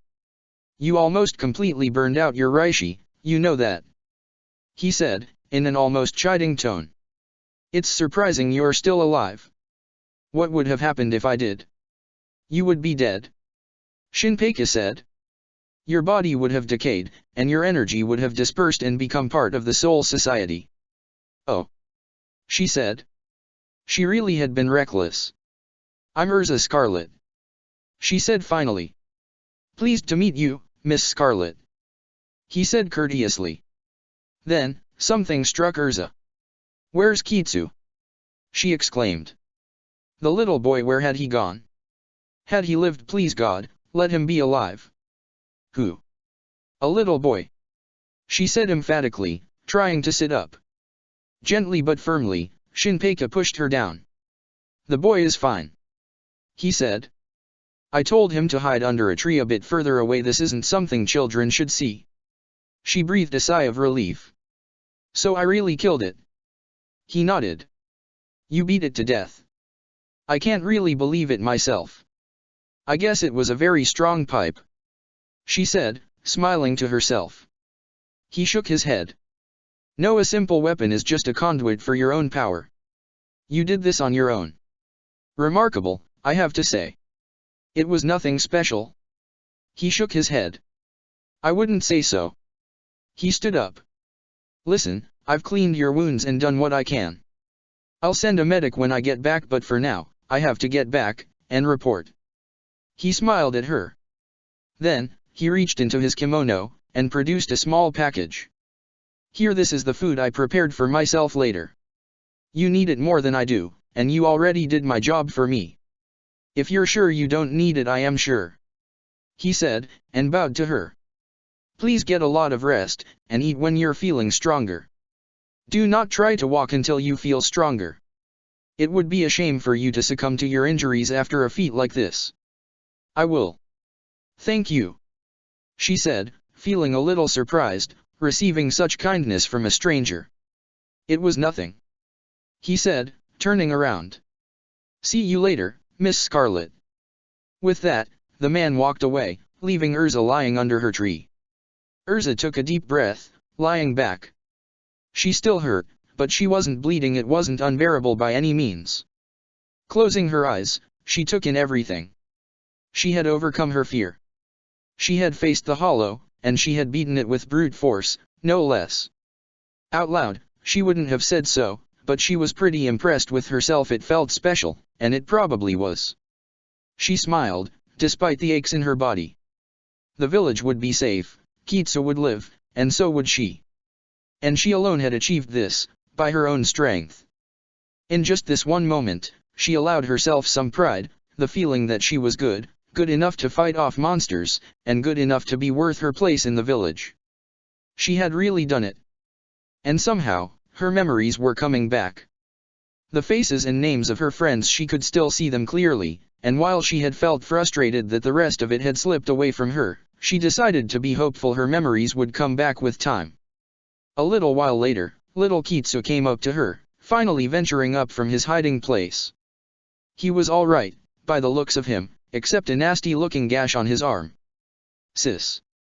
He said quietly, and it occurred to Erza that she must look terrible, beaten up, wounded, drying blood on her half-naked body. It wasn't a great idea to come along, was it? Shush. She said, trying to sound comforting.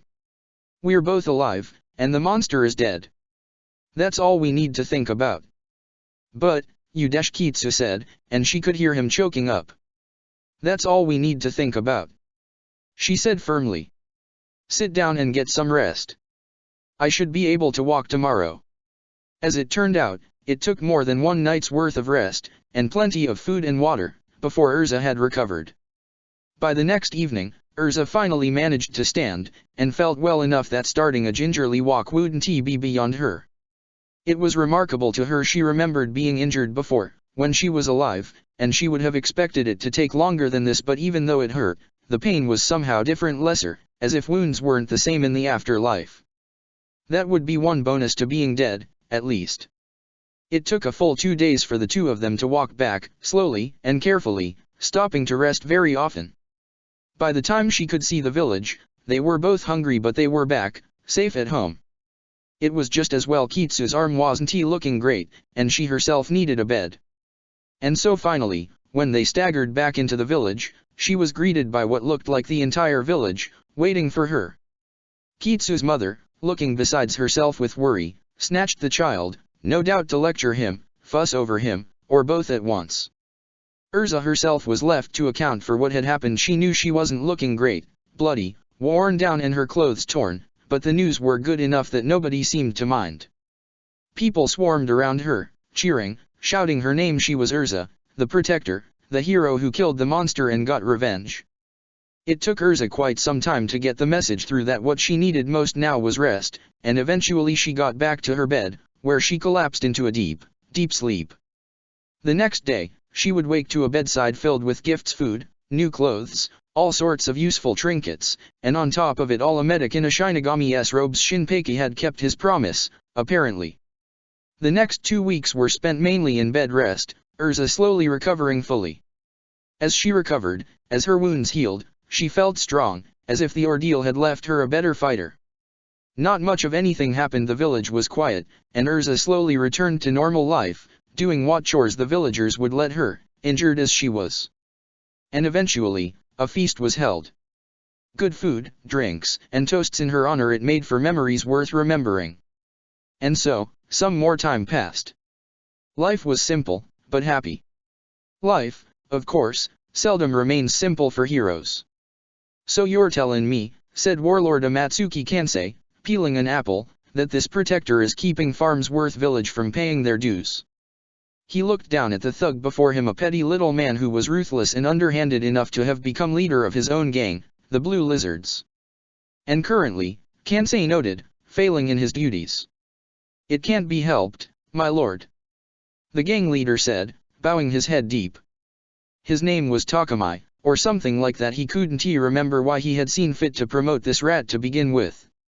Whenever we try and get what's ours, she beats us up but good. So send more.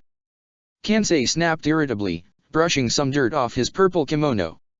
It was a fine thing, woven in silk and imported directly from the Godi I-13, a symbol of his status. I tried that, my lord. Takamai said. The result was always the same. Kansei bit into the apple. You really are useless, you know that. Yes, my lord. Kansei chewed slowly, pondering what to do.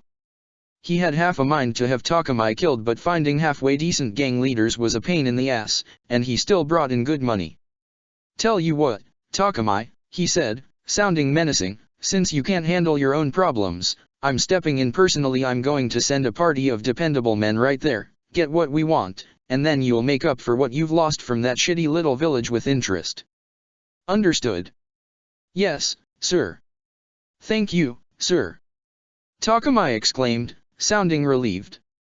Dismissed. Kansei said, making no effort to hide his contempt. Honestly, people these days. Still, it wouldn't do to let anybody get away with defiance. If one village got uppity, then so could another, and another after that. They had to know their place. Depending on how it went, he might have to make an example of them. With a heavy thud, another thug slammed into the mud on the village's main street. Erza swung her pipe out to the side, readying herself to hit again. 12 men already lay unconscious in the dirt, and the 5 that remained looked noticeably hesitant about continuing their attack. 20 of them had come big, burly, hard-boiled men, the kind that had thug practically tattooed on their foreheads, the kind you'd see working for gang leaders, legitimate businessmen, or possibly law enforcement. They had all been better dressed than most bandits she had driven off, Erza had noticed, and they had carried themselves with a pride and confidence that was atypical for the local thieves, killers for hire and all-around scum that could be found nearby. One of them, tall, broad of shoulder, wearing a black and white kimono, stepped up, a long knife in his hand. You'll regret that, bitch. He snarled, and lunged forward, aiming to stab her.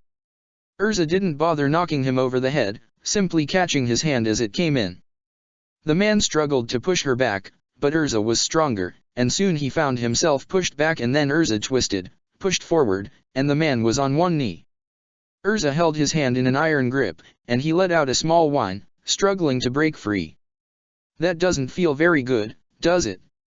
Erza said coolly, and there was steel in her voice. And no.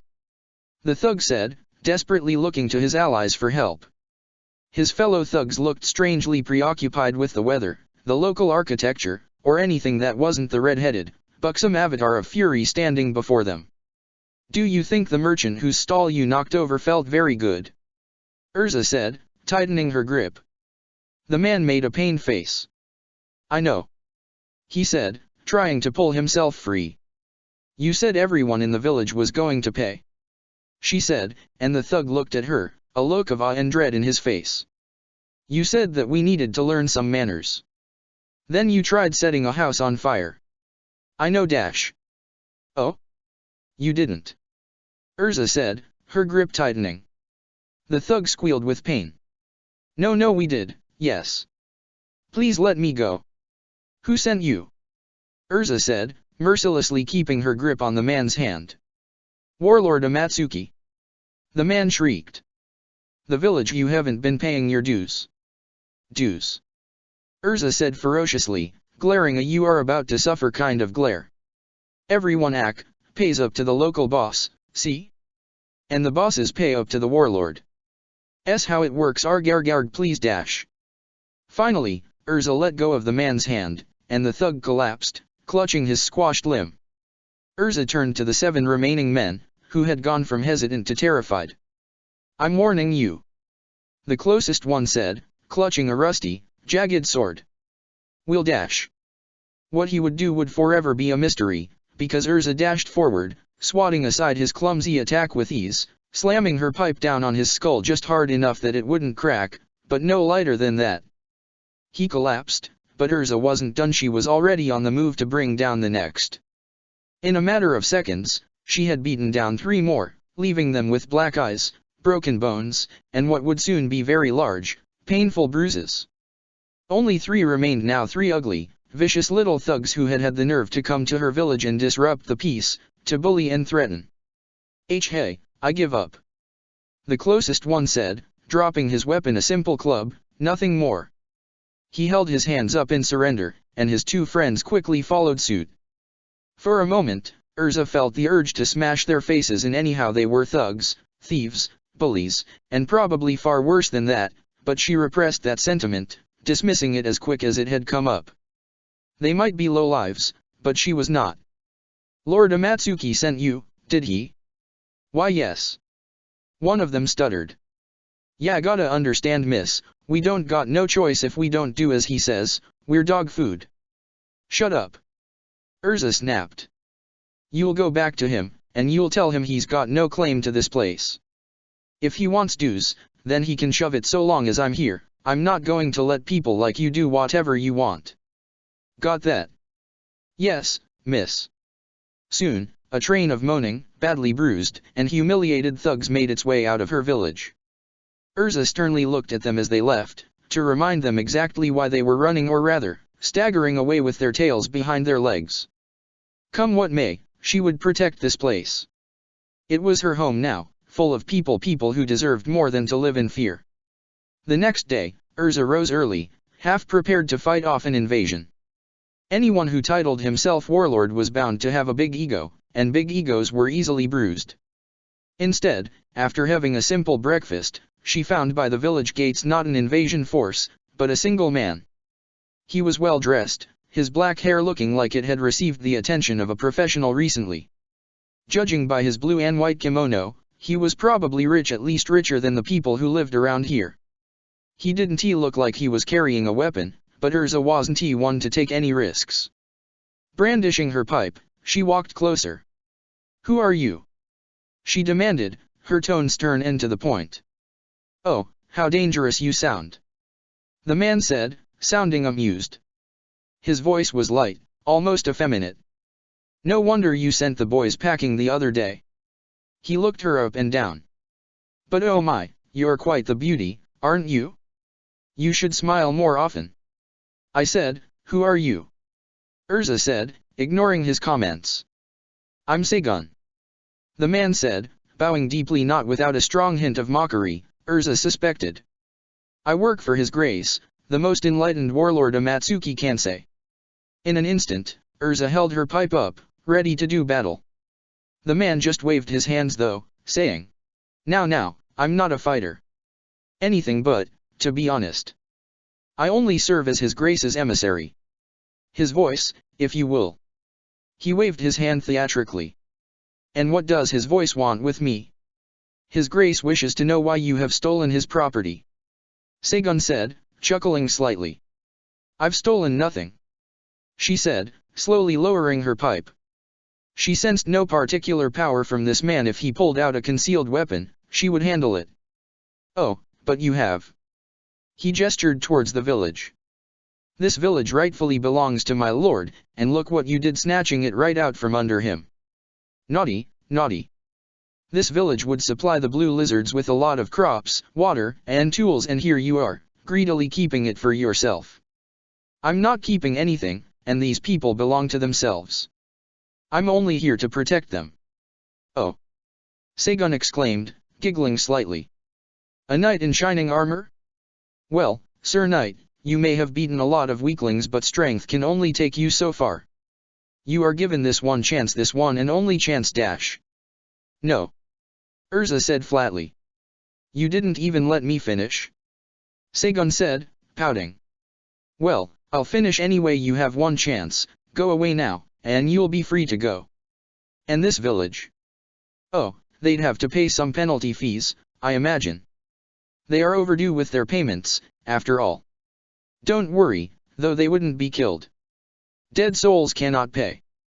Well, not that many, at least. No. Sagun sighed. I figured you'd say that.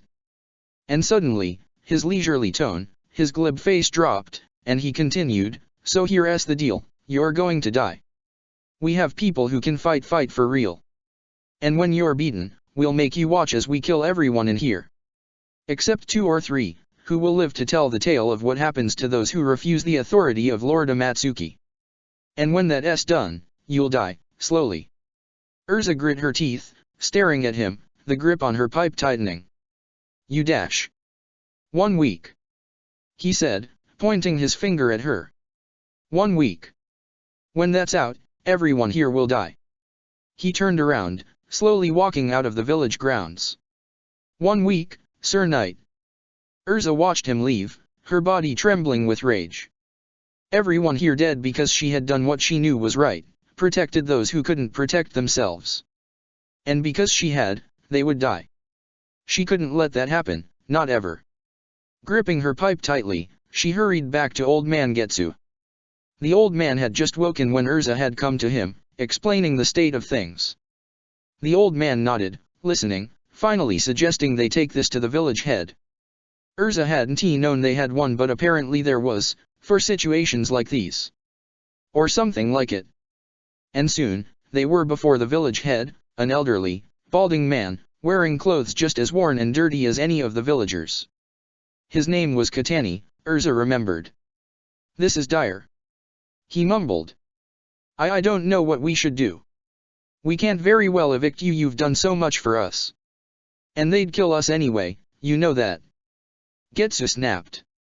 Yes, Katani murmured. I am at a loss, what can we do? I take it to them. He said 1 week, I'll go find them long before that. Erza. Getsu said, his eyes widening. You can't, it'll be too much, even for you. What choice do we have? Erza said grimly. Something has to be done, and I'd rather die trying to do something than curl up and die. In that case, Katani said, let us at least give you what we can, yes. I'm listening. Erza said, nodding. Genza the guardsman was having a day as good as any. It was simple, sit on your ass until the boss said not to, and keep an eye out for people coming to the gates. This place was nice, not really a palace or a fortress, not that that's something anybody would say to the big boss, but it had thick walls and nobody really bothered them. Solid job, he got paid, and that was as much as he could ask for. Which was why his day suddenly took a turn for the worse when he saw the stranger approaching the gates. At first he couldn't quite make out what kind of person it was, but as the figure got closer, the outline got clearer. It was a woman, most definitely a woman. She wore black pants, simple sandals, and her chest was covered with white wraps. Over her shoulders was draped a bright red cloak of some kind, lined with orange, held together with a metal band of some sort. She had bright red hair, and carried an iron pipe. And suddenly it clicked in his mind that this looked exactly like the girl the others had been talking about, the one that had the big boss all rattled, and quickly, he scrambled to his feet, leaning over the wall, shouting, Oi! Stop! The woman ignored him, walking right up to the gate. I said stop! Genza cried, not really sure what he was supposed to do. You ain't welcome here, dash! Erza simply raised her arm, and let her spiritual energy rise. The gates looked sturdy, made of wood, but that wouldn't be much of a bother. Blazing her power on full for just a second, she took a swing at the gate. There was a thunderous boom, and the gates rattled.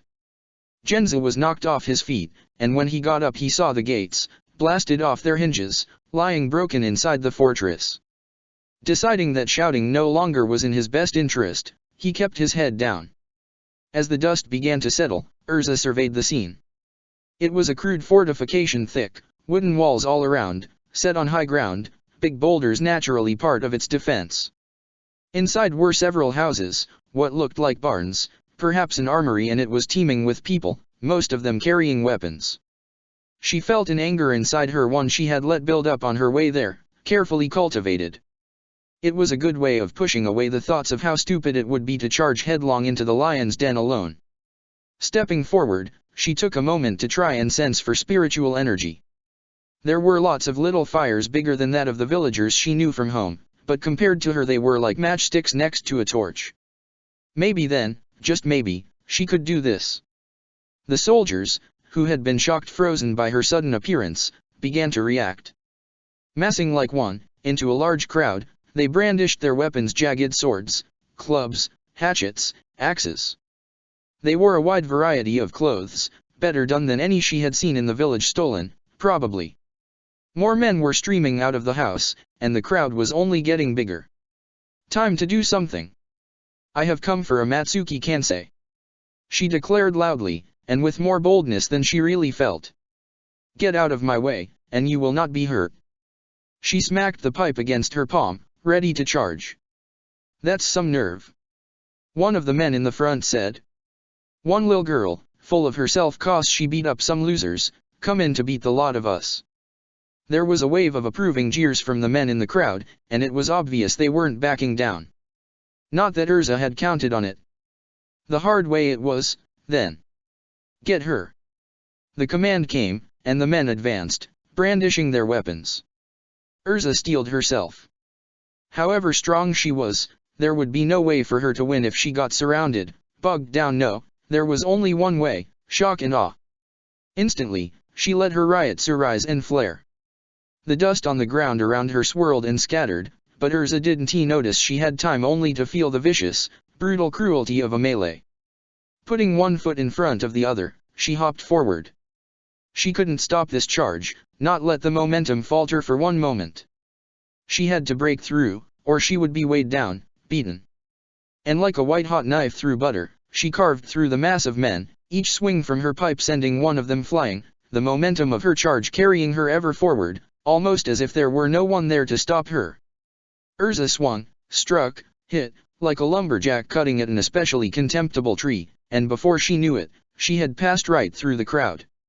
Snapping out of her focus for just 1 second, she saw what she had wrought. At least a dozen men lay on the ground, groaning or unconscious. The crowd had turned to face her, but suddenly looked much less confident.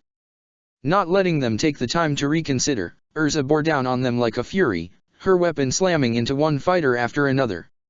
Very carefully, she made sure not to go too far, staying at the crowd's outskirts, dodging the occasional counter-attack.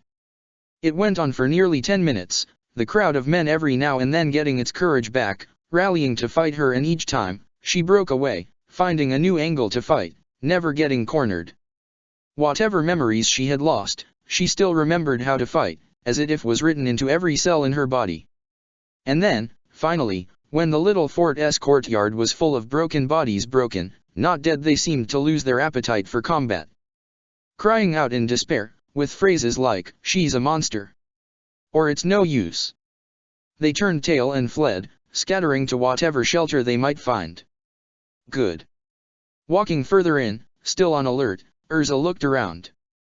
It was impressive in a way how this was built. This afterlife seemed to have almost none of the technology she remembered, but still this had been built, people had organized and made it happen.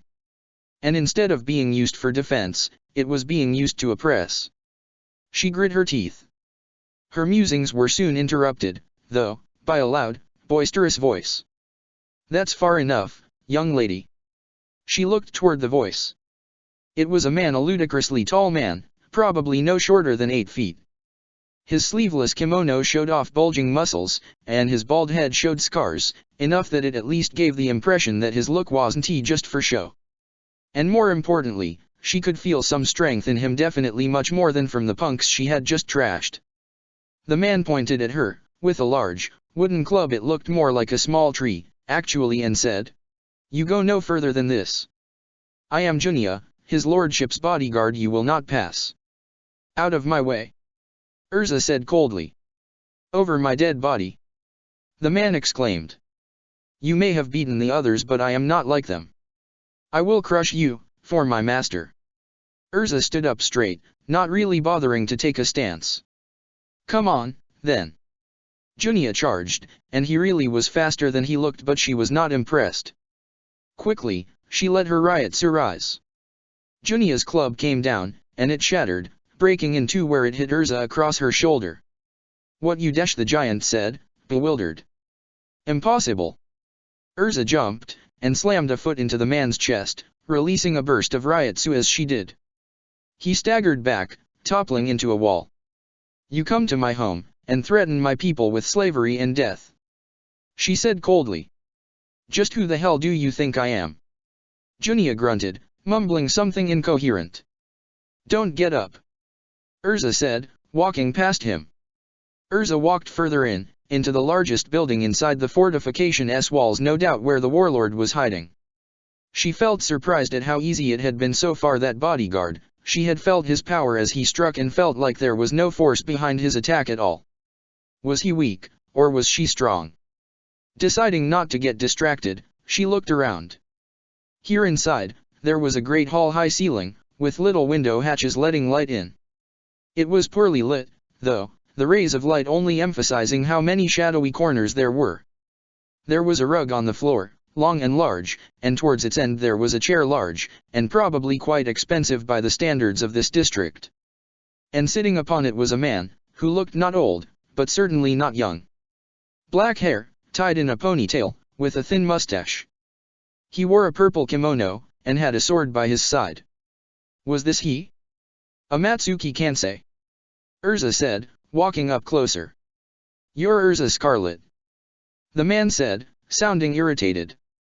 Yes, it is me, and you've caused me quite a few problems, little girl. I came to warn you. Erza said resolutely. Leave my village alone, or dash. Or what? The warlord spat. You beat a lot of people, but you didn't kill anyone. I ain't afraid of threats from softies. I'll turn you over to the Godi I-13. Kansei laughed, long and hard. Oh, that's a good one. He wiped a tear from his eye. Priceless, girl, priceless, but that's enough. You've done too much already. I'm gonna have to make an example out of you. If that's the way it has to be. Erza said, holding her pipe up. I won't fight you myself. He said, snapping his fingers. Talkin' here'll do that just fine. From out the shadows stepped another man, one she hadn't sensed at all before, nor seen. Her eyes widened. He wore a black kimono and black pants, just like that Shinpeki had. Was he too a Shinigami? But he looked different. His face was thin and scarred, and he had the look of a man with no scruples or hesitations. His uniform was tattered, worn, and raggedy, and he looked lean and lanky. His hair was light brown, neatly tied up. Good day. He said curtly, but with a sharp tone. I am Toku. As fate would have it, I am required to kill you. Are you a Shinigami? She said, readying herself. Why are you with these people? I left that title behind a long time ago. Toku said, drawing his sword. Slowly, he walked up towards her, and Erza tried to assess what she could. He moved with confidence, showing the signs of a practiced fighter, well balanced, good posture, his sword held low. So now you're a sellsword. She held her pipe up, as if it were a sword. This was not great. A sword was the better weapon in every instance. One must still make a living. He said dispassionately, and quickly, like a striking snake, he lunged. Only reflex saved her. Quickly, she took a step back, just barely catching his blade as it stabbed forward, redirecting it past her neck. There was no overcommitment to exploit, though, no more force in the attack than necessary, and like lightning, he stabbed, again, again, again. Stepping back, again, and again, Erza parried. There was no room to really think. There was no room to do anything but fight, try to stay alive, try not to be cut down. She had fought since she had come to this afterlife, and fought well, but those had been thugs, unrefined and weak. There had been the hollow, but it had been huge, so much slower to fight. This man, this ex-Shinigami, was quick on his feet, and fought with precision and form rapid thrusts, followed by feints, quick slashes, repeating over and over. Finally, she managed to catch the blade for just a split second, pushing back. Quickly she lashed out with her foot, kicking at his knee. Toku stepped back, keeping his balance, but the momentum of his attack was broken, and she was not about to let him take it back. Letting out a loud cry, she hopped forward, slamming her pipe down on him with brute force. That was the one thing she had, force, and she had to capitalize on any advantage she could get. Toku, looking unimpressed, caught her wild swing as it came down, let it slide down the length of her blade, and Erza's attack bounced off. Before she could turn back, Toku moved forward lightning fast, cutting, and Erza felt the unmistakable, burning flash of pain. She staggered back, clutching at her side, where blood was flowing freely. "My apologies," Toku said, swatting the blood off his sword. "I'm not done yet," she said, gritting her teeth. This was going badly up till now. She had been able to rely on strength alone, but this man had enough power to at least match her own, and he was fast and experienced. "Very well," the man said, charging forward. It was hell. It had been hard to parry before, her instincts having served her just well enough to counter his strikes, but now, every movement she made her body burn with pain, blood spilling down her side with every heartbeat. Desperately, she parried, trying to stay alive. Toku came down with a hard slash from above, and she tried to parry, but at the last second, he feinted, and stabbed forward. She moved her head aside, narrowly avoiding a fatal wound. Again he came, with strong, slower slashes, hammering down on her. Desperately, she lashed out, trying to make something happen, but with calm and precision, he caught her attack, used its momentum, and made her swing go high. Quickly, before she could raise her guard, he slashed again, this time across her chest another inch, and it would have been her neck. Erza groaned, staggering backward. This was no good. The pipe was too heavy, too poor a suit to a sword, and this man was experienced, a good swordsman. What could she really do? Then, an idea came to her, a crazy, desperate idea. Looking as if she was about to collapse, she let her arms slacken, her weapon lowering. "Finish her," Amatsuki commanded, and Toku lunged forward. The sword stabbed forward, stabbing into her gut. And then, just as she could feel it begin to pierce her, Erza lunged forward with her left hand, grabbing Toku by the wrist. The sword had run through her, but she had a firm grip. Roaring, screaming with pain and anger, she raised her right hand, and let the pipe come down. Toku tugged, desperately trying to dodge, but there was no way out, not with Erza's grip. The pipe slammed into Toku's head, once, twice, 3 times, and the swordsman collapsed, blood running from his forehead. Erza breathed heavily, trying to stay on her feet. The swordsman was down, but the sword was still in her. This would hurt. Firmly grabbing the blade with both hands, she pulled it out, centimeter by centimeter. It hurt, she felt like she would lose consciousness there and then, but she grit her teeth, forced herself to focus, and finally the sword came out. It burned, more blood pouring out, but she wasn't done. And now, she had a weapon. Slowly, she grabbed the weapon's hilt, the familiar feeling of a blade resonating with her through the pain. She looked up. The warlord looked shocked. She was still there, still standing. Putting one foot of the other, sword in hand, she walked towards him. Pain or no pain, blood or no blood, she couldn't stop here. "Wait!" he cried. "Don't you dare dash!" The look on her face silenced him. It was a look of doom, of fury, pain, and general unpleasantness. Fumbling, Amatsuki grabbed his own sword. He managed to draw it, but Erza swatted it aside. She slammed the hilt of her sword into his forehead, and the warlord sunk to his knees. Erza grabbed him by the collar, pulling him up. "Destroy the village, was it? To hell with you!"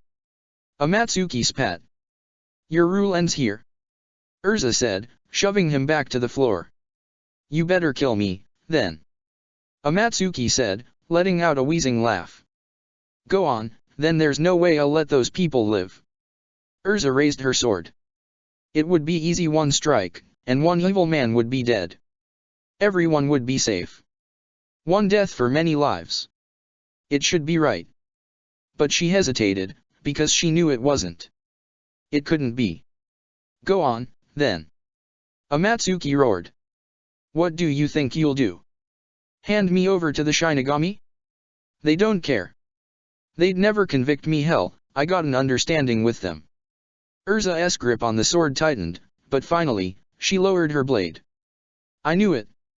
Amatsuki said, spitting at her. He looked less than impressive on the floor, beaten and pitiful, but he didn't quite act like he had lost it all. And to be quite honest, she couldn't say she had won. What could she do? Well then, Amatsuki said, getting to his feet, unless you intend to do something, then I think dash. And suddenly, his voice was cut short, ending in a wheeze. Erza snapped out of her thoughts, looking at the man. He had collapsed, a pool of blood forming where he lay. Behind him stood a short woman, no taller than 5 feet. She wore black, and her face was cold and hard. What? Erza exclaimed. You killed him. I did what you did not have the courage to do. The assassin said indifferently, shrugging. Holding a deserter, he really should have known better. What about the people he killed? Erza demanded. I do not answer to commoners. With that, the woman turned around, leaving a bewildered Erza behind. Elsewhere, in an office in the Goti I-13, 7th Seat Nukita of Division 6 was looking through the papers of a recent report. You say the Hollow was dead when you arrived? He said, addressing the young lad before him, Shimura. Yes, sir. Shimura nodded. And this girl had killed it. Woman, sir. Definitely a woman. Nukita shrugged. So some random soul beat a Hollow to death. With a metal pipe. That is the assessment I will stand by, sir. Nukita nodded, intrigued. Interesting. Make a note of her. What was her name? Erza Scarlet, sir. Nukita couldn't help but feel curious. Then again, it was a curiosity that would be sated soon. Recruitment season was just around the corner. Chapter 4, A Scene of Learning. Erza was sitting back on a bench, enjoying the sunlight. It had been almost a month since she beat the bandit lord, and though she had been injured, she didn't even remember how she got back. She had woken up lying in the middle of the village, where she had lain until the villagers had found her, dressed her wounds and put her in a sickbed. She had recovered quickly. Surprisingly quickly, actually. She remembered more and more about what it had been like when she had been human, and bigger injuries generally didn't go away in just a month, unless there was some healing magic around to speed up the process. Yet here she was, dressed in no bandages aside from the sarashi, the wraps around her chest. And though she still ached in certain places, though she still made sure not to overexert herself, she was, on the whole, fine. Her body was healing, the crisis was averted, the day had been saved, and things were generally peaceful. A ruffian or two had stirred up trouble since then, but just the look of her had scared them away. Yes, word had spread. She wasn't just Erza Scarlet, one soul among many in her district.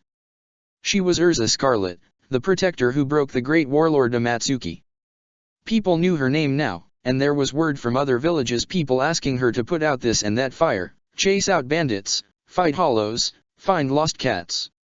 And while it was very, very busy work, if she replied to it so far, she had cited health. It didn't feel wrong. Being appreciated for doing the right thing, protecting those who needed it, it felt right. It was something she'd done before, when she was alive, she was sure of it. It was like it was who she was meant to be. Erza's quiet reflections were interrupted, as she sensed 2 sources of spirit energy, pretty significant ones at that. She frowned, looking down the street.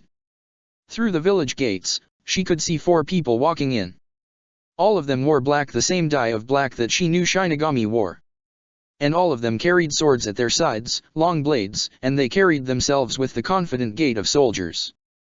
Making sure that her pipe was within arm's reach, Erza stood up, waiting for them to get closer. Not that she really expected them to attack, but you never knew, and it was better to be safe than to be sorry. As they came closer, she got a better look. The man in the lead had graying hair, broad shoulders, and his face gave her a very down-to-business kind of expression.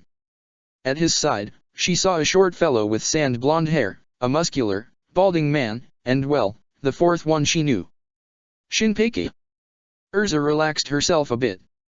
He was a decent sort, as far as she knew. He had sent her that medic like he promised, helped her back then. Still, no cause not to be cautious. Deciding to not let herself be intimidated or impressed by these new arrivals, she assumed what she hoped was a casual pose, while keeping her eyes fixed on the approaching Shinigami. Finally, all four of them stood before her. There was a tense silence, neither she nor the gray-haired leader willing to speak up first. Finally, she said, "What's your business here?" "I am Kanjuro Tokaiku. 6th Division, 8th Seat, as well as in charge of recruitment." "Is that so?" Erza said. "Well, at least they weren't hostile probably." "It is." Kanjuro said. "We've heard of you, Erza Scarlet. The Godi I-13 is not uninterested in a soul capable of beating a Class 5 hollow to death or single-handedly overthrowing a warlord, for that matter. You have potential but it's raw and untempered. So I should join with you lot." Erza said. Something about the idea irritated her. She knew of the Godi only what the villagers had told her, and it wasn't very flattering. You would get the chance to hone your skills to perfection, under good pay, while serving a good cause. Is there something objectionable about that? "You know," Erza said resolutely, "as far as good causes go, I think I'm all right here. When that hollow came, none of your people were here. People died, and God knows how many more would have if I hadn't been there. As for money, well, I don't need it." That last part wasn't entirely true. She and the village both could use more of it. They weren't dirt poor, but they were far from rich. "You should think carefully," Kanjuro said, and there was a funny look on his face. "This is a good offer. Not a lot of people get sought out like this either." "Well, doesn't that just make me special?" Erza said, almost sarcastically. "And what if I just say no? You may not want to find out," he said, and there was something about his tone, just a slight change in his voice, subtle but obviously present. "We can offer you much. I think it could be safe to say that, in time, you would deeply regret turning the Godi down." "Is that so?" Erza said coldly, balling her fists. Quickly, she glanced down at her iron pipe. Easy enough to reach. And as if Kanjuro had read her mind, he casually put a hand on his sword. Not on the hilt, as if he were about to draw it, but on the sheath. Innocent enough, but it spoke volumes to her. "Senpai, please," Shinpei said hastily, taking a step forward. "Let me talk to her." Kanjuro glared at him. "Don't get full of yourself, boy. Let me try," he said insistently. "I know her from before, remember? More flies with honey, you know." Kanjuro nodded. "As you wish. We'll be waiting by the gates, then." With that, Kanjuro turned around, the Shinigami following in his tow. "Shinpei," Erza said, not sure how to feel. She knew he wasn't a bad person, but she didn't care for the tone of his superior at all. "Let's sit down," he said gently, gesturing to a bench nearby. Slowly, Erza followed him, and they both sat down. "You know, that's a nice iron pipe," he began. "You worked wonders with it. But your hands are made for the hilt of a sword. I know it. You're not just any soul who grabbed a blunt instrument, desperately fighting come what may. You're a fighter. A warrior. And warriors, at least here in the Soul Society, should carry swords." "It's not about me," Erza said, feeling a stubborn need to be contrary rise. Who were these people? What nerve did they have to come to her home, and act like they owned the place? "No, I suppose not," Shinpei said quietly. He looked her in the eyes, and smiled. "It's about the people you want to protect, isn't it?" Erza nodded. I don't want to sound arrogant, but I'm the strongest around. And there's bandits, hollows, all sorts of things. What would happen if I weren't here?" "Erza," Shinpei said solemnly, "you are strong. With training, I am confident that you will be at least a single-digit seated officer, and we receive quite a handsome paycheck. Protection, it's easy to think of it like standing between people and a monster, sword in hand, but it can take many forms. If you've got money and status, it can go a long way to help people too.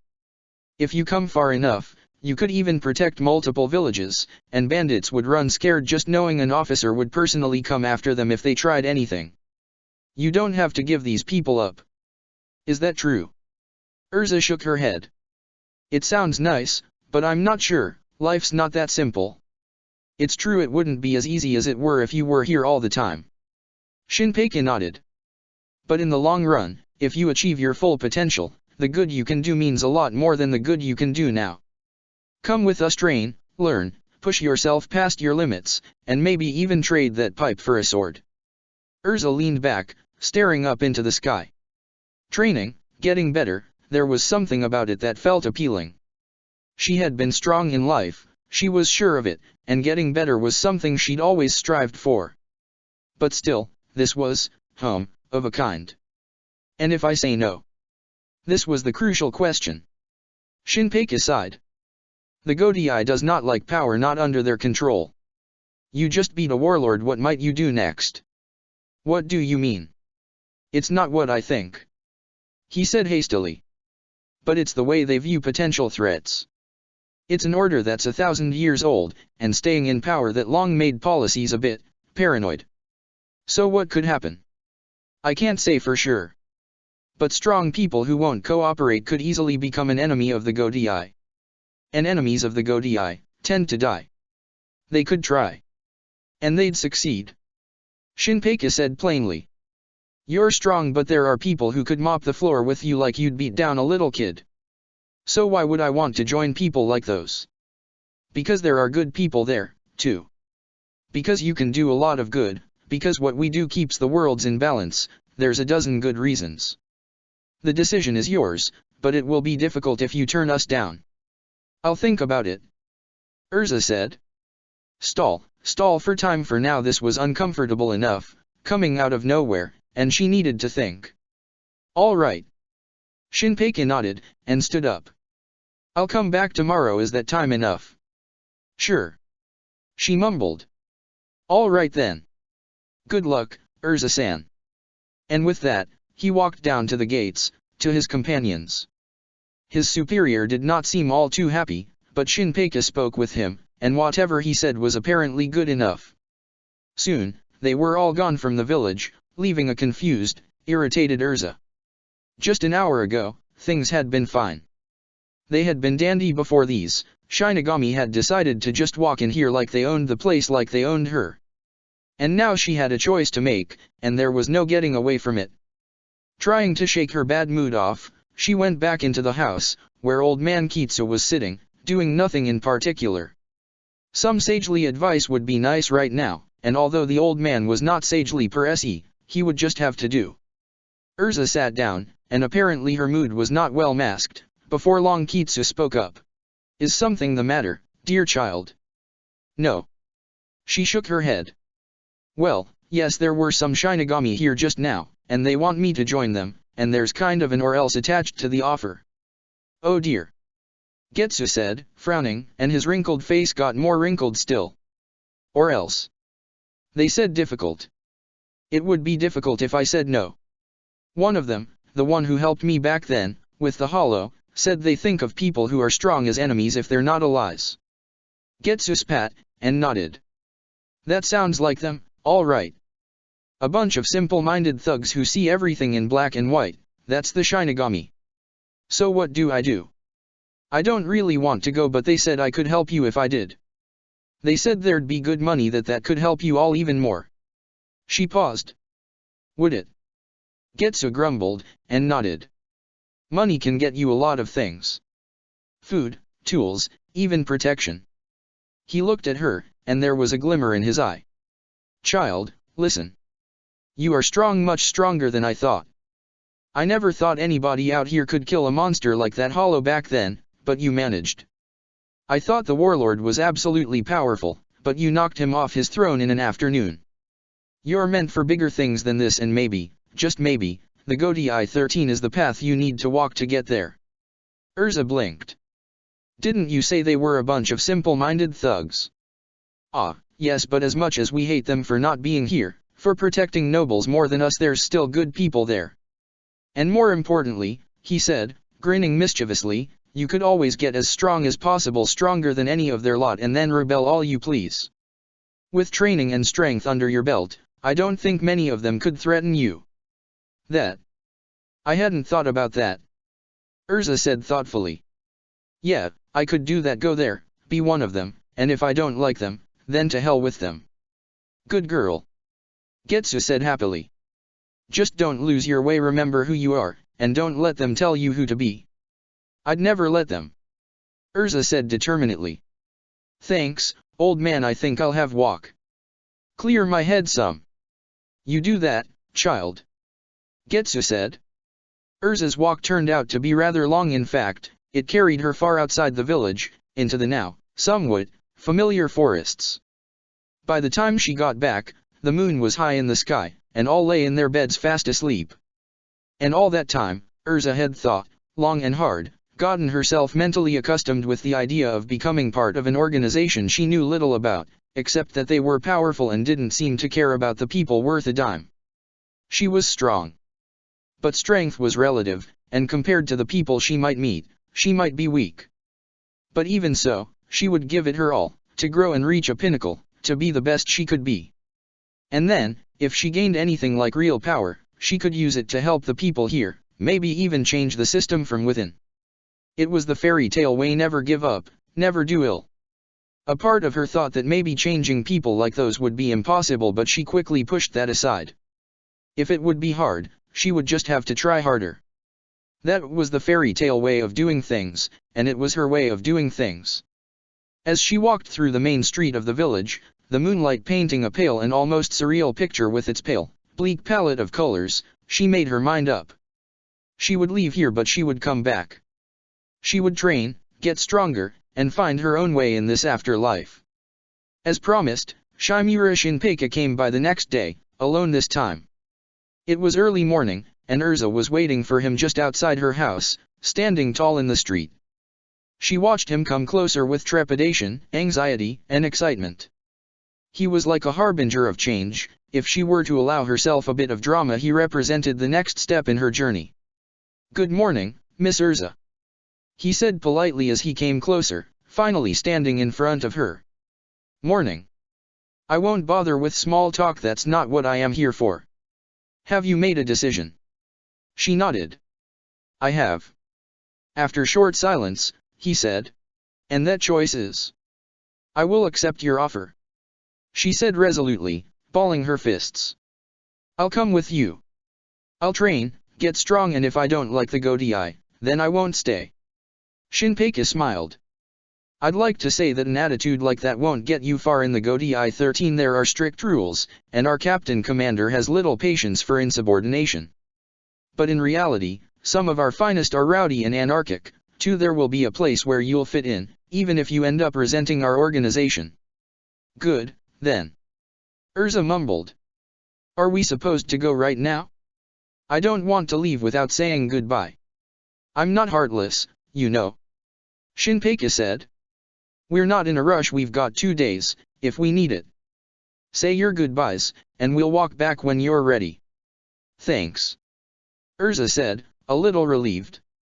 And so, after packing some very few, meager belongings, Erza summoned what villagers were around, before it was time for work. They had already known what the Shinigami from yesterday had come to ask. Gossip spreads fast in a small village. Heartfelt well-wishing was given, a few tears were shed by the village children, and Erza assured them she'd be back one day, and just like that, there was no more reason to delay. Finally, she headed for the village gates, for the last time in a long while. But not forever, she reminded herself, not forever. "Shall we?" Shinpeka asked. Erza just nodded. They began walking, Shinpeka leading the way. Erza felt odd, parts sad, parts excited, parts guilty for leaving these people behind. Shinpeka seemed to understand well enough to keep quiet, to leave her to her thoughts, and Erza appreciated it. Quietly, the two of them walked all day, stopping only to eat, and eventually sleep. On the second day, Erza began to wonder just how far it had to be. She considered asking, but felt it unnecessary. They'd get there when they got there, no need to fuss. And just past lunchtime, she saw it in the distance. It was a white city, almost gleaming, so incredibly large that it seemed to cover half the horizon, from where she stood.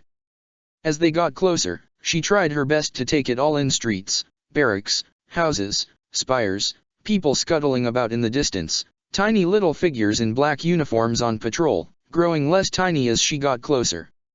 It was a military hub, all right, people marching, people training, people standing guard. It all looked clearer to her as she got closer. It was at once beautiful and intimidating. Eventually, they got close, finally entering the city. Shinpei passed a guard, a veritable giant, and after showing him some papers, they headed into the city itself. It was a little overwhelming. Whoever built the city built it well. The architecture was foreign to her, but beauteous to look at, but at the same time it conveyed a hardness, an impression of strength and solidity. It was full of straight lines, built to be practical, probably by the hand of an architect with a military purpose in mind. It was overwhelming, each building so much taller, so much a part of a structure larger than herself. Which was probably intentional, now that she thought of it. Quickly, she shook off those feelings. She wasn't afraid. This was new and she didn't know her place in this world, but that was all it was. Finally speaking up, she said. So, where exactly are we going? I'll drop you off at the academy. Shinpei said. The academy? All Shinigami must endure years of training. Shinpei explained. In 3 years' time, you will be a fully fledged Shinigami. For now, you are but a novice, a child. A child, huh? Erza said, not caring much for that thought.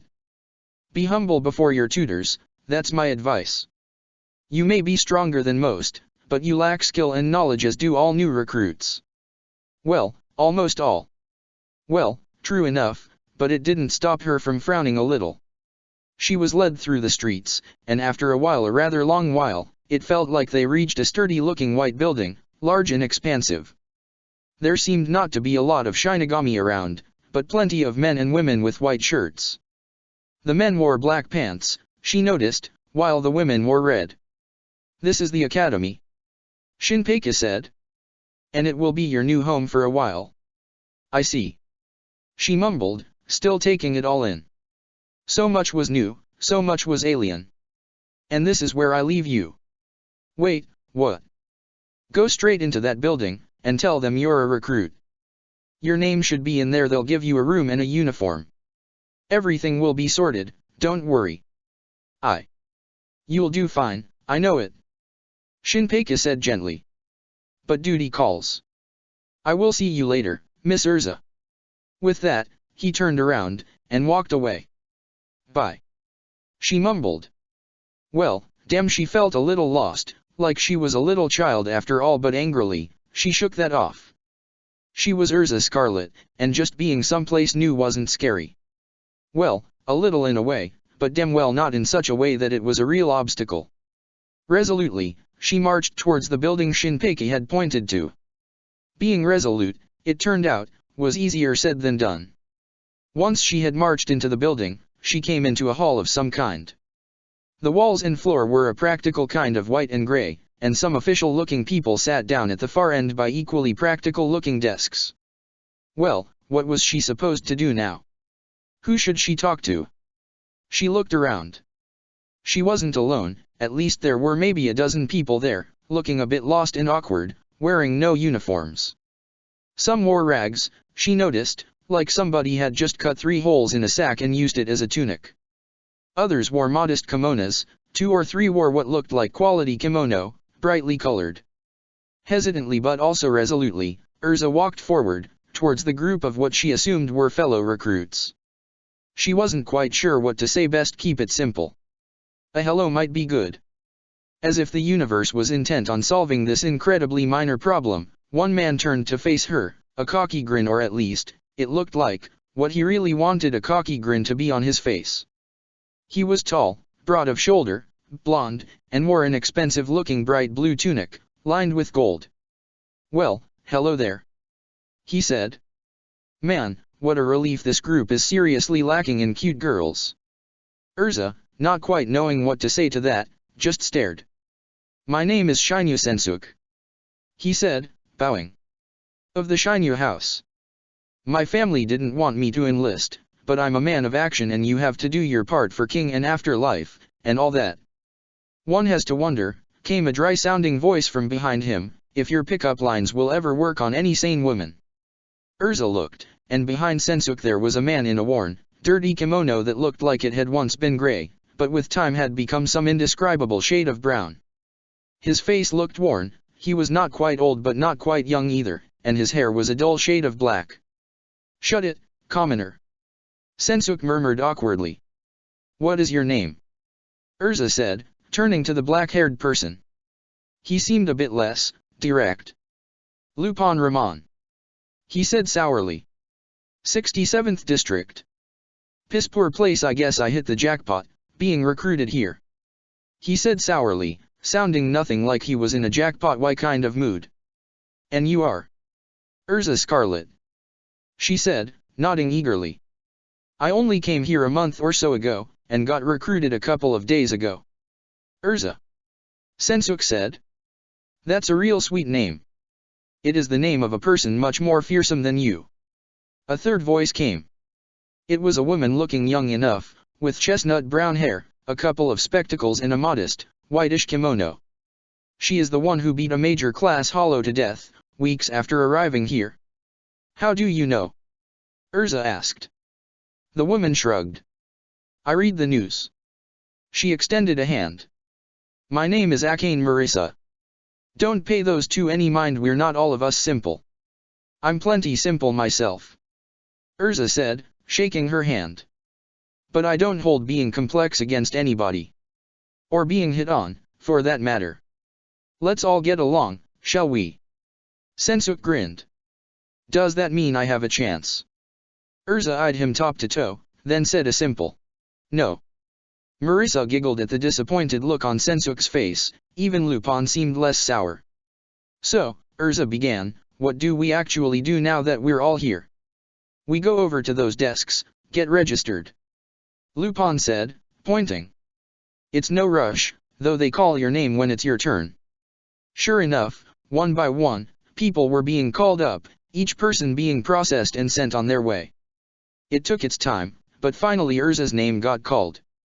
She walked up to the desk, where a balding clerk of a Shinigami was taking notes. After giving her name, and some personal information, height, weight, motivation, that sort of thing, she was given a set of students' robes in her size, a few books, and instructions on how to reach the dorms. Waving to her new acquaintances, Erza went on her way, and after some time, probably half an hour longer than necessary, she finally found what she hoped was her room, in a long winding and rather worn-looking corridor. Walking in, she found a room far better than she expected: 2 quality futons, with covers that looked perfectly whole, and 2 pillows. A simple bookcase, and an equally simple but sturdy desk, presumably for studying. White, furnished walls. 1 window, overlooking what looked like a training ground. All in all, a place far more qualitative than her old home. But far less warm, she thought. Sighing, she put her new outfit down on one futon, and began undressing. Her old kimono wasn't bad, but the school uniform looked brand new, and well made, and if she was a student, she might as well look the part. Quickly, she slid out of her old, worn kimono. So, this was life now. Her musings, which barely had the time to take off, were interrupted as someone else walked into the room. Erza, realizing she was naked, spun around. Damn it. She breathed a sigh of relief, though the person in the doorway was the girl from before, Akane Marissa. "Well, that's quite the sight," she said dryly. Yeah," Erza said, quickly putting on her new uniform. It fit rather well, but was a little tight across the chest. Well, such was life. Sorry about." "No need to apologize," Marissa said, smiling slightly. "They usually put girls with girls and boys with boys, so you've nothing to worry about." "That's good, then. Shall we head down to the armory?" Marissa said, changing into her uniform as well. "The armory?" There was a satisfied look in Marissa's face. "We're meeting our instructor there, and that's where we get our swords." "Oh," Erza said. Swords now swords, she understood, and it had been too long since she held one. "Yes, let's go there now." Do you know the way?" "I familiarized myself with the basics of this academy before coming here," Marissa replied. "Just follow me, we'll find our way there." A little while later, the two of them stood before an ominous-looking metal door, along with quite a few other new students, all of them looking a mixture of lost and excited. The air was full of chatter, excitable talk between people young and old, embarking on a completely new adventure. Erza couldn't help but be caught up. This was pretty exciting. Soon, though, the idle murmuring was interrupted, as there was a loud shout. Erza and the other recruits all looked towards the source of the noise, and saw a scarred, bald Shinigami with a mean expression on his face, his arms crossed. "Attention, greenhorns!" he bellowed, his voice deep and coarse. "And stand to attention when an officer is addressing you, damn it!" There was a collective scuttle, as the group consisting of around 30 or so people tried a beginner's attempt at standing at attention. It looked kind of comical, but the man in charge didn't seem to be in a very comical mood. "I am Isao Tendo," he said, slowly opening the metal door. "I am the armorer of this academy. All Zanpakuto are issued by me. If they are dented or harmed before you form a link with them, you come to me. Now, these are weapons, lethal weapons meant to kill. Under no circumstances are any of you allowed to draw them outside a training range. Drawing a blade unlawfully can get you expelled. These things are not a joke. They're dead serious." He took his own sword out, and held it up. "Look at this blade. 25 inches long. Slightly curved, geared for stabbing motions rather than slicing motions. Sharp enough to cut a steel rod in half. And," he said, whipping the sword's blade out, letting it stop just an inch from the neck of a student. Said student let out a squeal, falling over with a terrified expression. "Just one false move and it could end your life or somebody else's. You will each be given one of these magnificent blades that I have lovingly kept for years and years, and those who abuse its privileges will be unfit to call themselves Shinigami. Is this understood?" As one, the class cried out, a "Yes, sir," overall sounding pretty intimidated. Not Erza, though she remembered these basic lessons of respecting a sword and what it represented. They'd been beaten into her a long time ago already. "All right then," Tendo said, giving them all a vicious glare. "I'll call your names out, and you'll each be given a Zanpakuto. After you each got one, a senior student will guide you to your introduction class. Keep quiet, and no funny business." One by one, they got called up, one student after another receiving their Zanpakuto. There were looks of excitement and happiness, people inspecting their new weapons carefully, under the glare of the armorer. Finally, Erza got called up. She walked up, taking the blade from the armorer. She opened the sheath slightly, getting a look on the blade's edge, and suddenly, there was a flood of images in her head. The great old guild house, her old friends standing outside it, the entire guild. She saw past battles, she saw a young man with a tattoo on his face, she saw demons and monsters, and she saw herself fighting them. And just like that, in an instant, it was gone, and she was back in the now, as if nothing had happened. She blinked. "Get a move on, recruit," Tendo snarled. "Next." Obediently, Erza moved away. This sword, there was something else to it. Fascinating, isn't it? It was Sensuk, clutching his blade like it were his newborn. They say this thing becomes part of your soul, literally, even. It's so different. There was a look of awe in his eyes, and his previous cockiness seemed gone. "It's a good blade," Ramon agreed, walking up from behind. "I have to admit, it feels good in my hands." "I feels right," Erza said determinedly. "God, I missed swords. Did you used to be a swords person, or something?" Marissa said, walking up with her sword's sheath already tied to her waist. Erza nodded. "I did it for a living. Back when I was alive. Holding one makes me feel. I guess it's like if you lost an arm, and got it back again." "You must be a natural, then," Sensuk said. "All right, everyone." Their conversation was interrupted, as another student had walked up to their entire group, and spoken loudly to get their attention. "Follow me, don't be late for introduction. Come on, hurry up." Following the others, the four of them were led into a hall, where an older man, wearing black robes, was waiting for them. When they all had gotten in, he spoke up.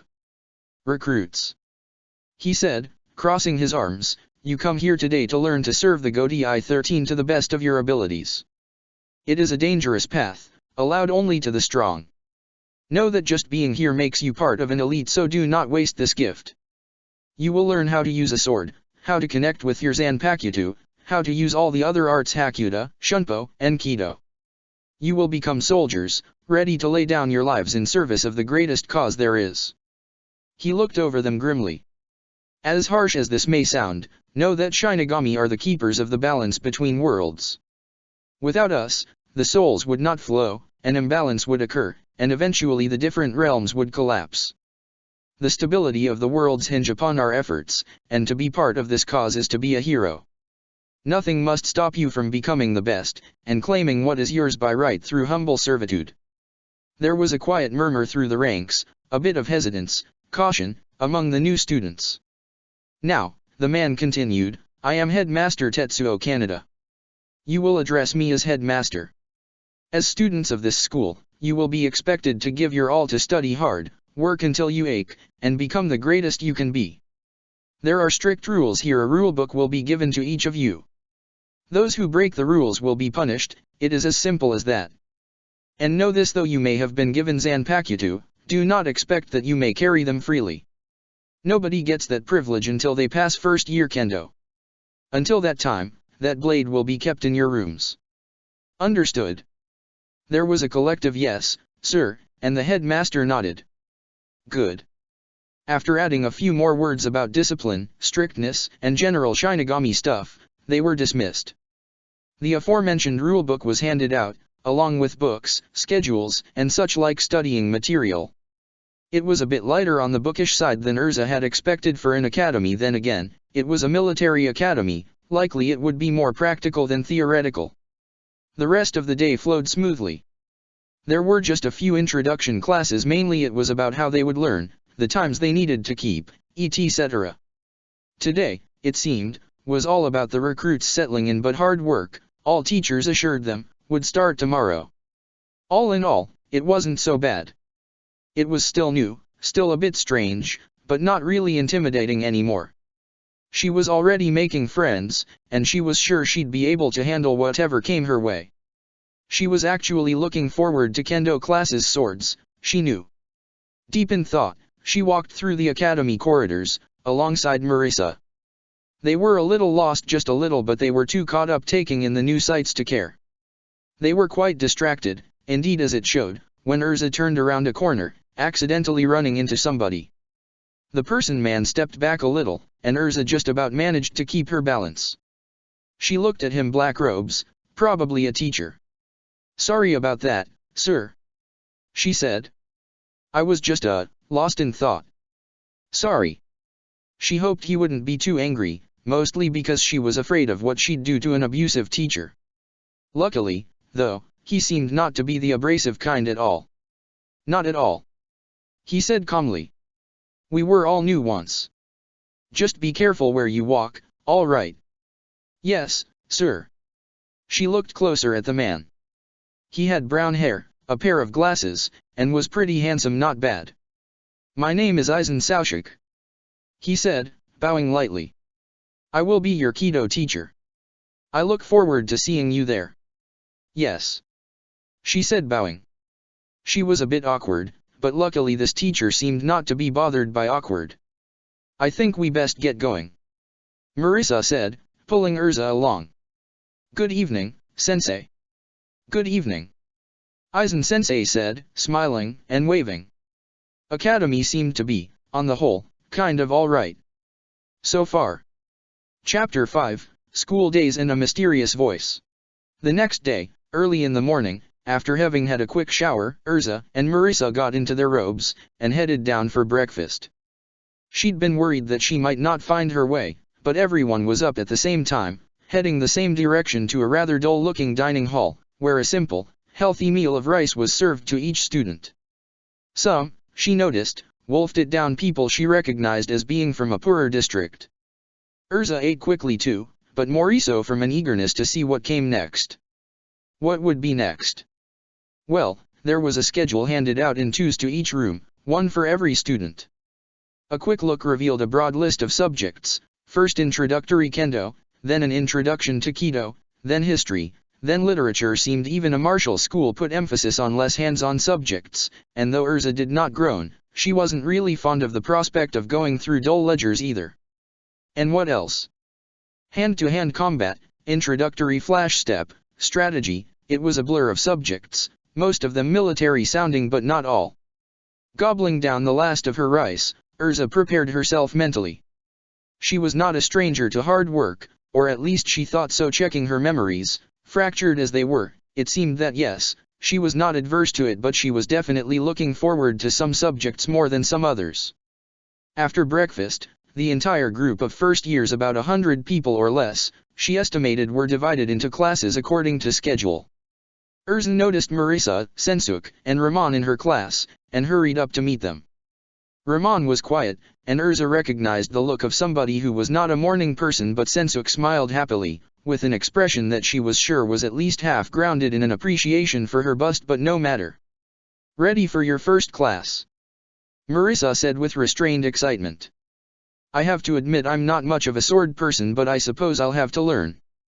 I look forward to it," Erza said happily. "When do we start?" "In 5 minutes. Sensuk said. "So I think we better hurry." Does anybody know the way?" "I do," Marisa said smugly. "Right this way." Soon, having walked hastily through a number of school corridors, Erza wanted to stop, take it all in, but there was no time, and she supposed she had years to do that anyhow. The 4 of them, along with another 16 or so students, found themselves standing in a big, spacey classroom, where mats were stacked against its walls, nearly covering them. Up front stood stands and stands of wooden swords. It gave every impression of a place for training. Erza smiled to herself. "Good. What are you so cheerful about?" Ramon murmured grumpily. "Does the idea of violence get you that happy, eh?" "You could say that," Erza said, her smile growing wider. It wasn't just the 2 of them. There was an unquiet murmur over all the class, students talking in hushed voices to each other, reassuring each other. It was an air of uncertainty and insecurity Erza hadn't felt before. So many people, so unsure what to make of what was to come next. The murmur died down very suddenly though, and Erza looked to the front of the class. A man had come in, wearing a Shinigami's uniform. Their teacher? She had a closer look. "Good morning, class," he said curtly. "Good morning, sensei," the class said as one, Erza included. She knew that voice. "I am Shimura Shinpei, your kendo teacher," their teacher said, and Erza felt glad. It was nice, having some point in this school life and this first, alien day of school that was not so strange. Listening intently, she watched as her teacher Shinpei kept talking. "I understand quite a few of you have experiences with violence. That perhaps, some of you may think of yourselves as less than strangers with a blade. I am here to tell you that any such thoughts are childish fantasies. Before a real sword, before a Zanpakuto, you are all children, even those who might have used a sword before. Is there anyone who would disagree? Perhaps there were, but there is a natural order of things that emerge in any place at all, like a classroom, and that includes a tendency to not, for the life of you, talk back to a teacher, because that was just a recipe for making a fool out of yourself." The class was silent, and Shinpei Shimura-sensei looked satisfied. "I thought so, yes. I imagine you're wondering when we start actually swinging swords around, but before we even get to the wooden ones, I have a question that needs answering. That question is, why are you all children before a sword?" No one dared answer. "Come on," Shinpei said patiently. "Surely at least one of you can answer? I'd be very disappointed if I had to answer myself." Hesitantly, Sensuk raised an arm. The bravado from before was still there, a slight self-assurance but reduced and minimalized, so different from before. "Yes, Mr. Shinyu," Shinpei said. Sensuk said, trying to sound confident, "It's because we're all very inexperienced." "Not good enough," Shinpei said dismissively, and Sensuk sunk back. "Anyone else? Does anyone here know the point of a sword? Not just that it's a long, sharp stabbing implement made of metal, but what else it is?" Erza raised her hand. "Peers be damned," this was the one part she was supposed to be any good at. Miss Scarlet. A sword. She began, trying to find the right word. A sword is a long stabbing implement like you said, sensei. But it's because it's a stabbing implement that it means more. Oh. Shinpeika said, with a slightly intrigued voice, which, in authority figures, Erza had come to recognize as a tone meaning, you're on thin ice. It means the potential for serious harm. With a sword, I could cut your arm off or your head. And if I don't know how to use it, I might. If I don't respect the power a sword has, then I could end up hurting or even killing other people or myself. It's not just about the sword, it's about the creed you have to follow if you're dedicated to using a sword, not just fling around a piece of metal. I think. Shinpeika smiled.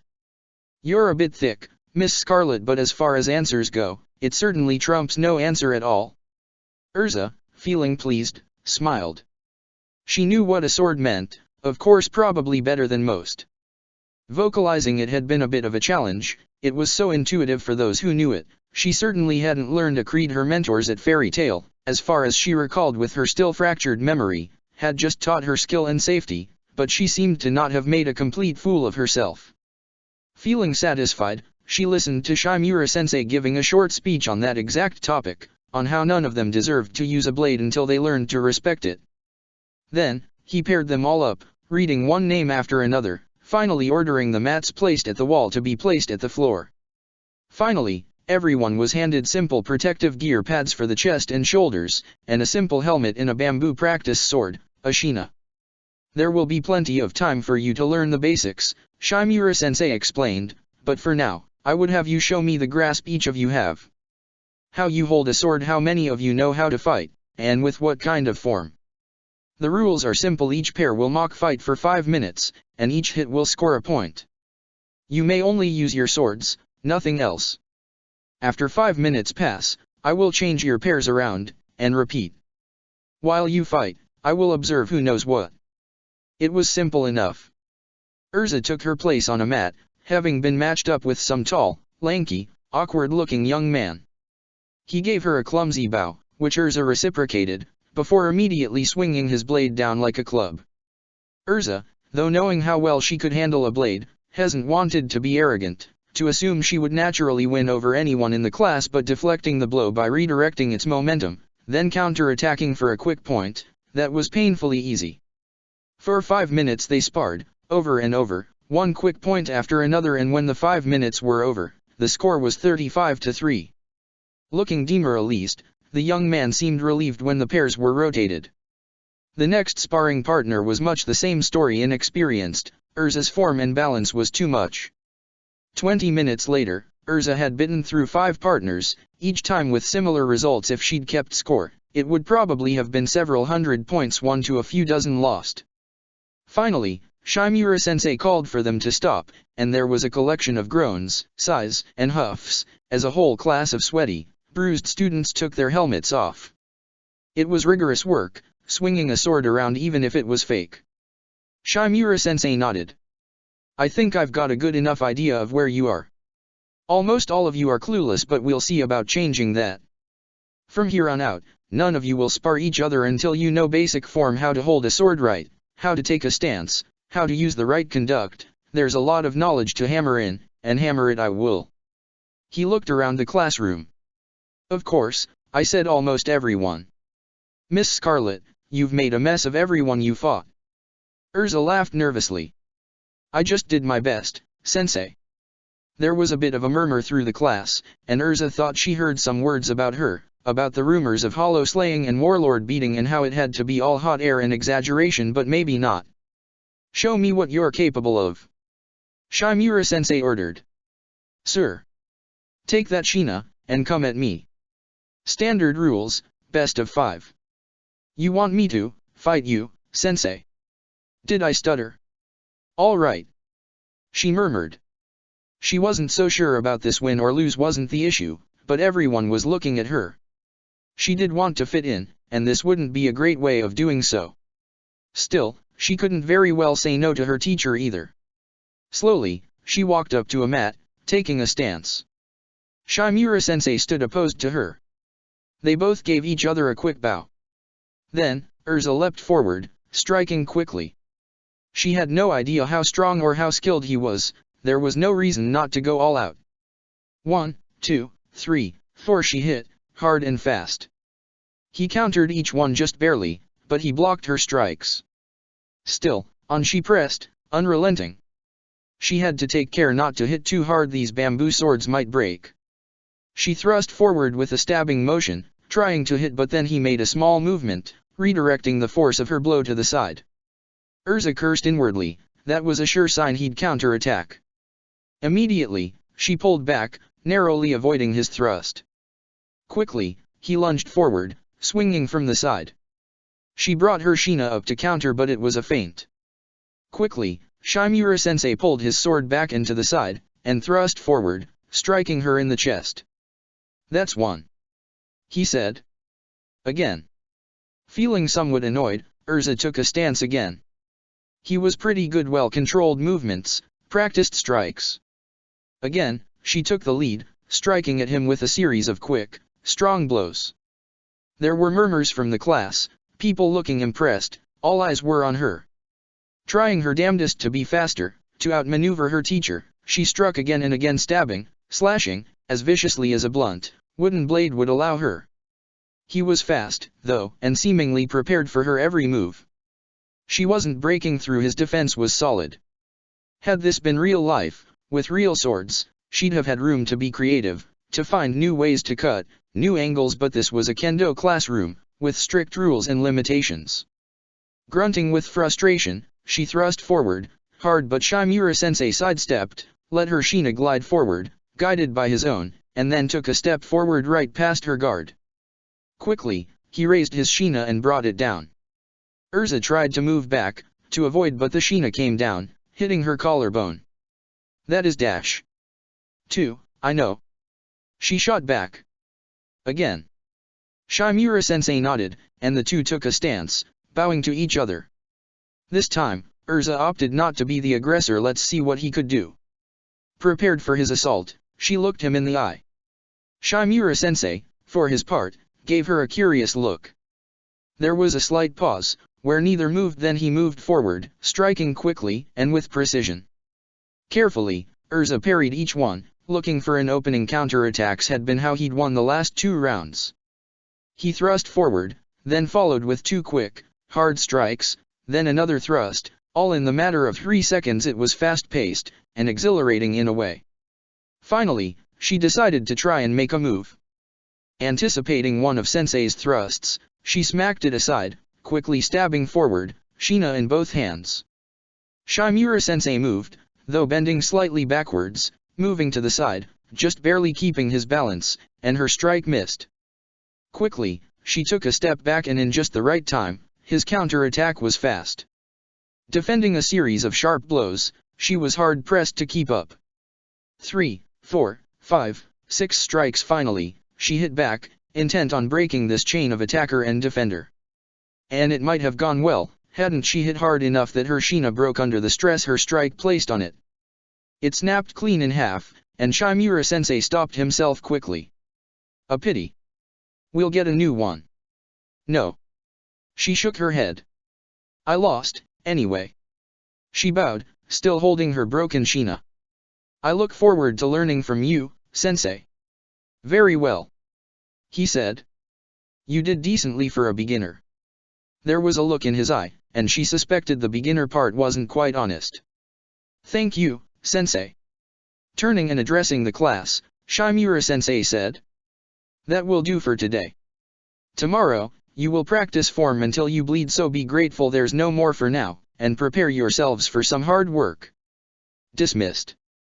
As Erza followed the rest of the class out, she was caught up by Sensuke and Marissa.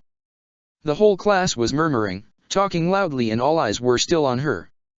"That was amazing," Marissa said cheerfully. "You actually kept up with Sensei, and he's a seated officer." "I lost," Erza said dismissively. "Of course you'd lose," Sensuke exclaimed, sounding partly baffled and partly excited.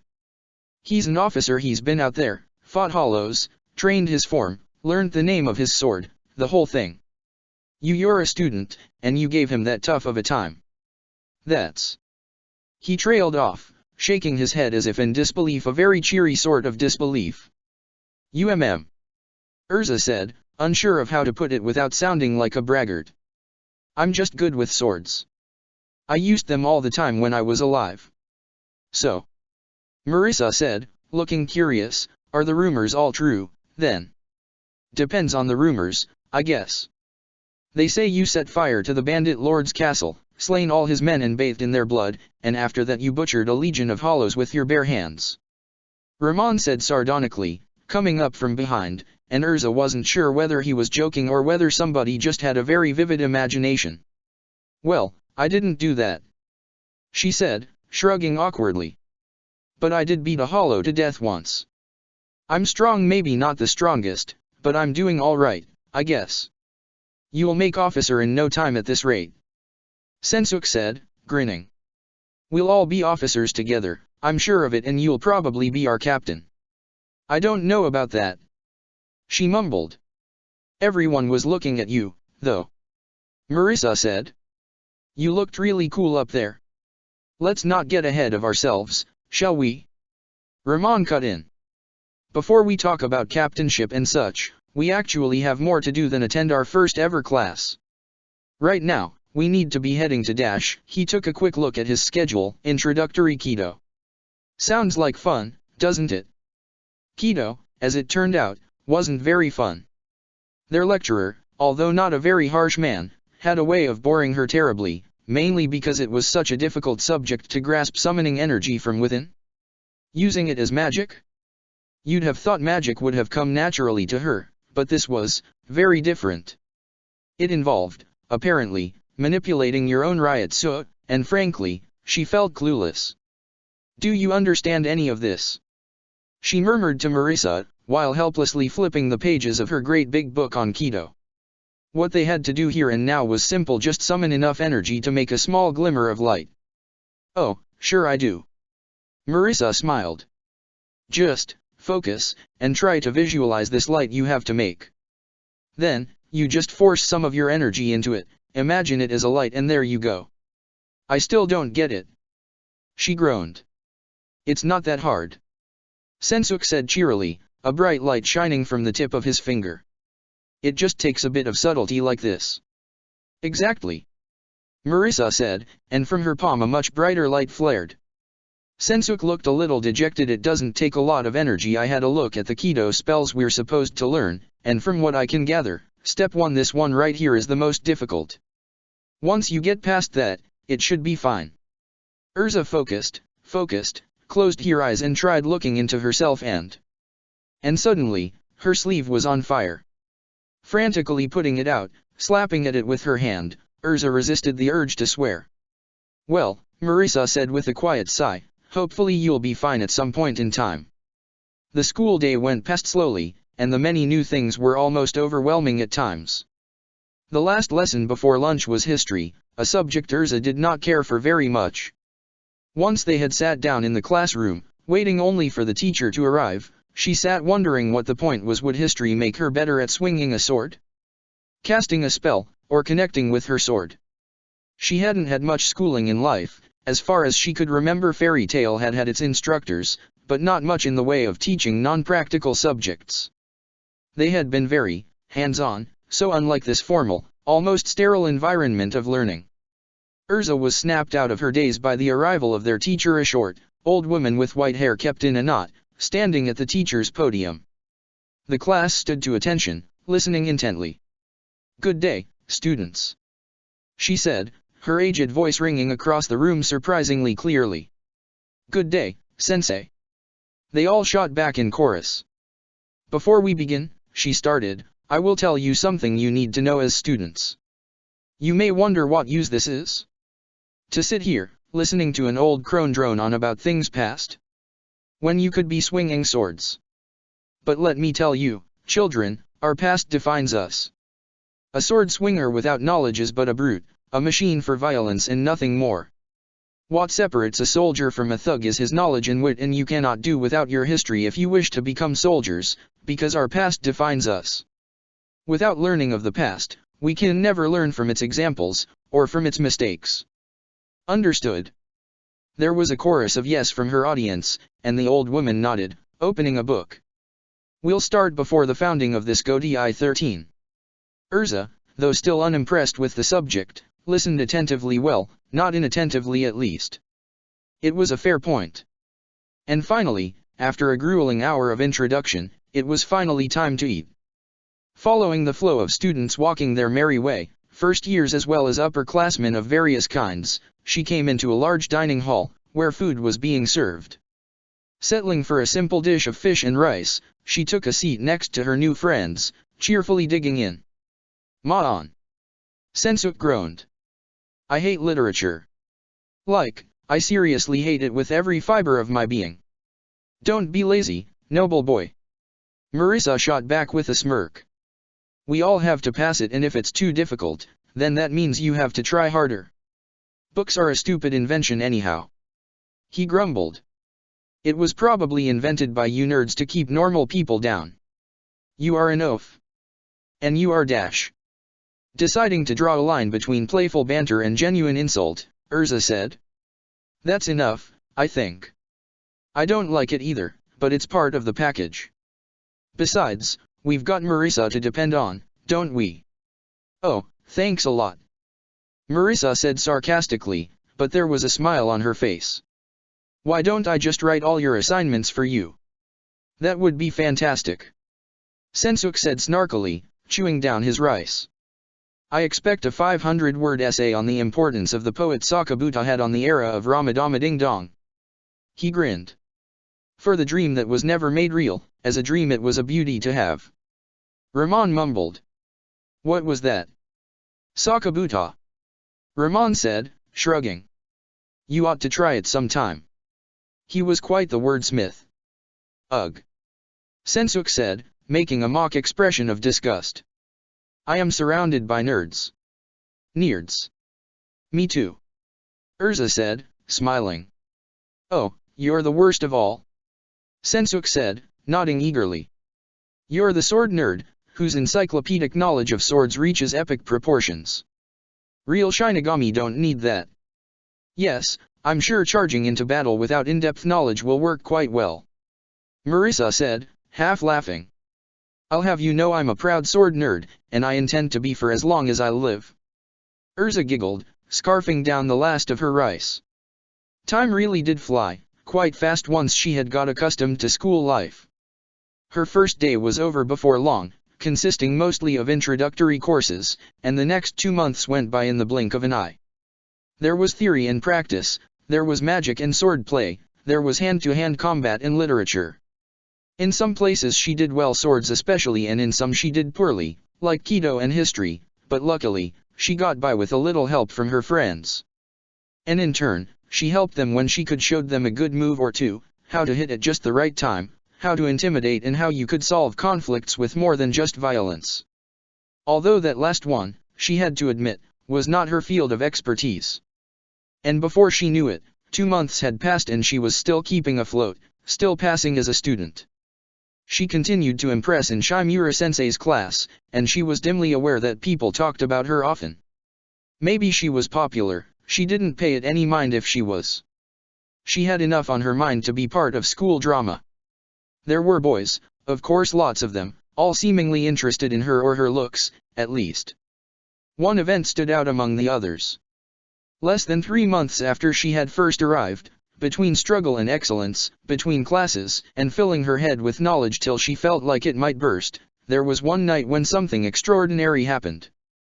Erza had been laying in her bed, having taken an early night done with her studies. She had only wanted a good night's sleep. But for whatever reason, sleep had trouble coming. She lay in bed, twisting and turning, and no matter the position, no matter how hard she relaxed, she wouldn't quite fall asleep. It was a strange and frustrating affliction to deal with. She felt disturbed by the smallest things, by a ray of moonlight shining through the window, by the sound of somebody walking past in the corridor, by her covers feeling too warm. There was no end to it. And even so, she felt tired, but sleep wouldn't come. 3 hours later, Erza was wide awake. But, she slowly realized, this didn't feel very much like being awake. She tried moving her body but her arms and legs wouldn't respond, and she felt confused, unable to even gather her thoughts. She was not asleep. She was sure she could still dimly see the moonlit room, Marissa sleeping across on the other bed. But at the same time, this state she was in was almost trance-like. She knew not for how long she lay there, or when it changed, but some time later, maybe a minute or an hour or several, she saw something like a vision. Through the plain, ordinary view of her dorm room, lit by the moon, she thought at the same time she saw something different.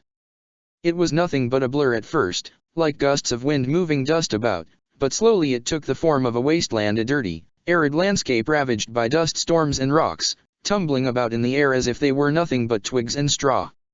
And in this non-vision, in this non-landscape, so clearly visible yet at the same time so transparent to the vision of her room, she saw a road. No, road might be too generous of a word, a messy, worn-looking, and downtrodden path, going up a hill. And on this path she saw herself, wearing the same rags she'd had once she arrived in the Soul Society. And this Erza stood still, gazing out into this surreal non-landscape, ravaged by a silent, unending storm. Well, standing still was no way to be. She willed herself to walk forward, could she? No, she could. This dream vision of herself obeyed her command, walking forward step by step, bending against the wind, and she could almost feel it, feel the merciless sand and dust whip her face as she moved. Yet at the same time, she was laying still in her bed. Focusing on the non-world, she moved forward, looking upward. There seemed to be an end to that hill, and on its top were something else, a twisted, dry husk of a tree, defiantly standing tall in the face of the storm. And, she noticed, neither rock nor dust stirred around it, the air seemed completely still. It seemed like the right place to be. Struggling against the wind, Vision Erza walked up the hill, step by step. But no matter how long she tried, no matter how many steps she took, the hill seemed ever as distant, insurmountable, unattainable. Renewing her efforts, Erza forced herself to walk faster, moving onward. That hill would be respite from the storm, and though the pain from it did not feel quite real, it was pain nonetheless. But the hill refused to come any closer still, and Erza stumbled, sinking to one knee. Angrily, she cried. "What is this? Where am I? What do you want?" If there even was a you behind this, she didn't know, but it seemed there was, for the next moment the entire landscape shifted. The winds intensified, and the hill turned into a mountain, a huge, black mountain, with only the small, winding path leading to its top. Erza looked at it with surprise, anger, and resolve. She would climb that mountain if it damn well killed her. Getting up to her feet, she moved forward, but then the vision began to flicker, to fail. "No!" she cried. "I'm not done." She raised her fist to the heavens, as if to intimidate the world itself. And then she heard it, resonating through her entire being. "Claim me." It was not a spoken word, she hadn't heard a sound. It was not a whisper or a shout, or a giant, booming voice from the sky. It took her a few seconds to even realize nothing had been heard but the howling wind. There had to be sound, right? But there hadn't been. Just the realization that something, somewhere in here, had wanted her to come find it. "Fine!" she shouted. "I will dash." And then she sat bolt upright in her bed, a film of sweat coating her body. It took her a few seconds to collect her mind to see that she was back here, at school, and not in some barren wasteland. She touched her face, her hair, as if to reassure herself of its reality. What trickery was this? It had seemed real, very real, and unreal, and surreal, but somehow also real. It was nothing like a dream, not so hazy and unclear. But then, like a dream, her vision began to slip from her memory, and she desperately tried to hang on to it, burning into her memory the image of the mountain and the tree, but so much slipped away from her, and there was nothing she could do. Letting out a subdued, frustrated cry, she slammed a fist into the wall. She didn't get much sleep that night. The next day, at lunch, she approached Marissa. It had been a strange experience, and she wasn't too willing to share it. It had felt oddly private, but at the same time she wanted to process it. Torn between ignorance and privacy, she finally said, Have you ever had any weird dreams? I dreamed I was a 10-foot tall man in a tutu, commanding the legions of hell against a crowd football players the other day." Marissa said bemusedly, lazily chewing on a piece of fish. But maybe that wasn't what you were thinking of. No. Erza said, shaking her head. And slowly, taking pauses to try and find the best words, she recounted last night's experience, the surreal non-dream, the non-landscape, the mountain. And then I woke up. Erza finished. It was freaky as hell. Do you have any clue, or am I going mad? Well, it does sound a tad insane. Marissa replied casually. And a month back, I wouldn't have had much to say. But I had something like that just 2 weeks back. I was by myself, at the bottom of an ocean, surrounded by stone pillars, and nothing made sense. I looked in the books, but didn't find anything. For a while, I thought I was getting schizophrenic. So I asked a teacher, and he told me it's a sign of your sword trying to communicate with you. A first encounter. Really? Erza said, nodding thoughtfully. She hadn't had any idea how that worked. It had started to worry her, even. Yes, really. I had that same dream 2 more times since, each time a little different. There's something in there, and I have to chase it. I think. Why didn't you say? She shrugged. It felt weird. And in some way, it was my something, you know? My own. I felt the same. Erza nodded. For me, I think I have to climb that mountain. I just hope it won't mess with my sleep cycle. Well, don't worry. Apparently, it takes a long time for things like those to really take root. You just have to work on it whenever it comes to you. That same day, that very same lunch, Sensuk was sitting with Rahman and a group of his classmates. Though he wasn't quite the arrogant brat he'd been when he entered, arrogance coupled with youth makes for a special kind of pride that takes a long time to subside, if it ever does. Which was why Rahman was listening disinterestedly, as Sensuk talked about their future, his own most of all. It didn't help, of course, that Sensuk had good grades overall. It's as I told you, man, Sensuk said, drinking some water. Once we get out of here and make officers, we'll be set for life. If we live that long. Sure we will. Sensuk said confidently. You and I, pal, we'll go far before you know it. We'll be captain and vice captain. I'll be captain, obviously. I shudder at the thought. Rahman said, his tone a tad acerbic. The only way they'd let you that far would be if you somehow managed to know. Forget it. There's probably nothing you could do. Shaw. Sensuk said playfully. I'm talent, good looks, hard work, the whole package. How could they not want us high up? Don't worry, pal, when I make captain, I won't forget you. He laughed heartily and loudly, and Rahman, despite himself, chuckled along. Boisterous and cocky as he was, Sensuk had an air of charisma to him. Yup, before you know it we'll be riding a gravy train, as they say. The future's bright, man. You have to be optimistic if you ever want to get ahead in life, you know. Get ahead? Rahman murmured. Then he noticed a figure behind Sensuk. I bet you the 4 of us will get top of the class, best there is. Sensuk continued enthusiastically. If that's the best the Godai can produce, then I feel sorry for them. A cold, derisive voice came from behind. Sensuk turned around, seeing a fellow student, a short, young man with short black hair and a mean look on his face, lean and mean. Who are you again? Sensuk said, only half paying attention. That's Rod Sentry from one of the other classes. Rahman said. Maybe you best keep quiet. That's Rodrigo to you, Lupin. Rod said, once again fixing his gaze at Sensuk. So, making captain, are we? Acing the class. I'm doing well so far, yes. Sensuk said, sounding a little deflated compared to before. Well, fine and dandy then. Rod said sarcastically. What's your problem? Sensuk shot back, standing from his seat. Problem is, I'm looking at a self-inflated bag of shite. Keep your mouth shut, rich boy. Some of us actually work hard to be top of the class, and you're not one of them. He turned away. It might have ended there, and no harm would have come to anybody. But Sensuk was prideful, young, and a little foolish, and in his head he saw no way to let that insult stand. Oh, that's rich. He sneered. That's rich, being scolded for having ego, and then you look down on me the same exact sentence. I don't know who you think you are, but you're a hypocrite with no manners. There was a glimmer in Rod's eye as he turned around to face him. I just love hopped up little knobs like you, he said, sarcasm dripping from his voice. Never had to work a day in your life, barely out of your nurse's skirts, and you got the gall to act like you're actually worth a dime. Sensuk balled his fists, and looked indecisive for a moment. You little dash. You don't have the balls. Rod said dismissively. Sit back down and eat your lunch, knob.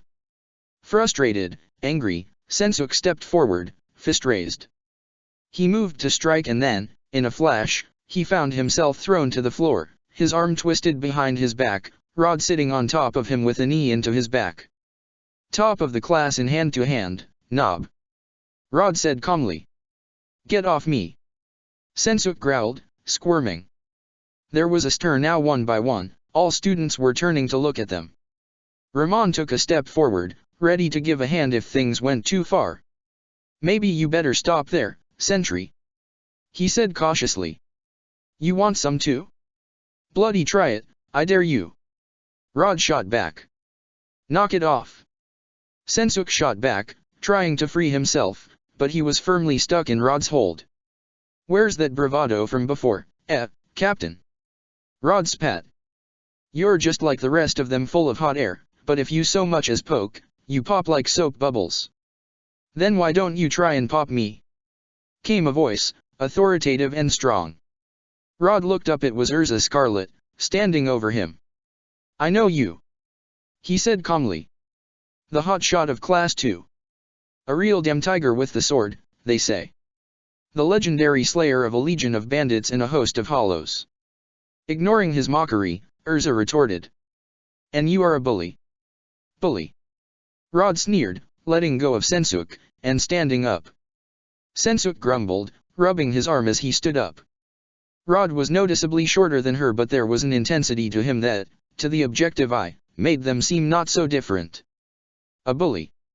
Let me tell you something about bullies. Bullies are the knobs sitting on top of society, with all the money in the world and none of the ails of those what live in poverty, acting like they're better than you 'cause they were born with things we weren't.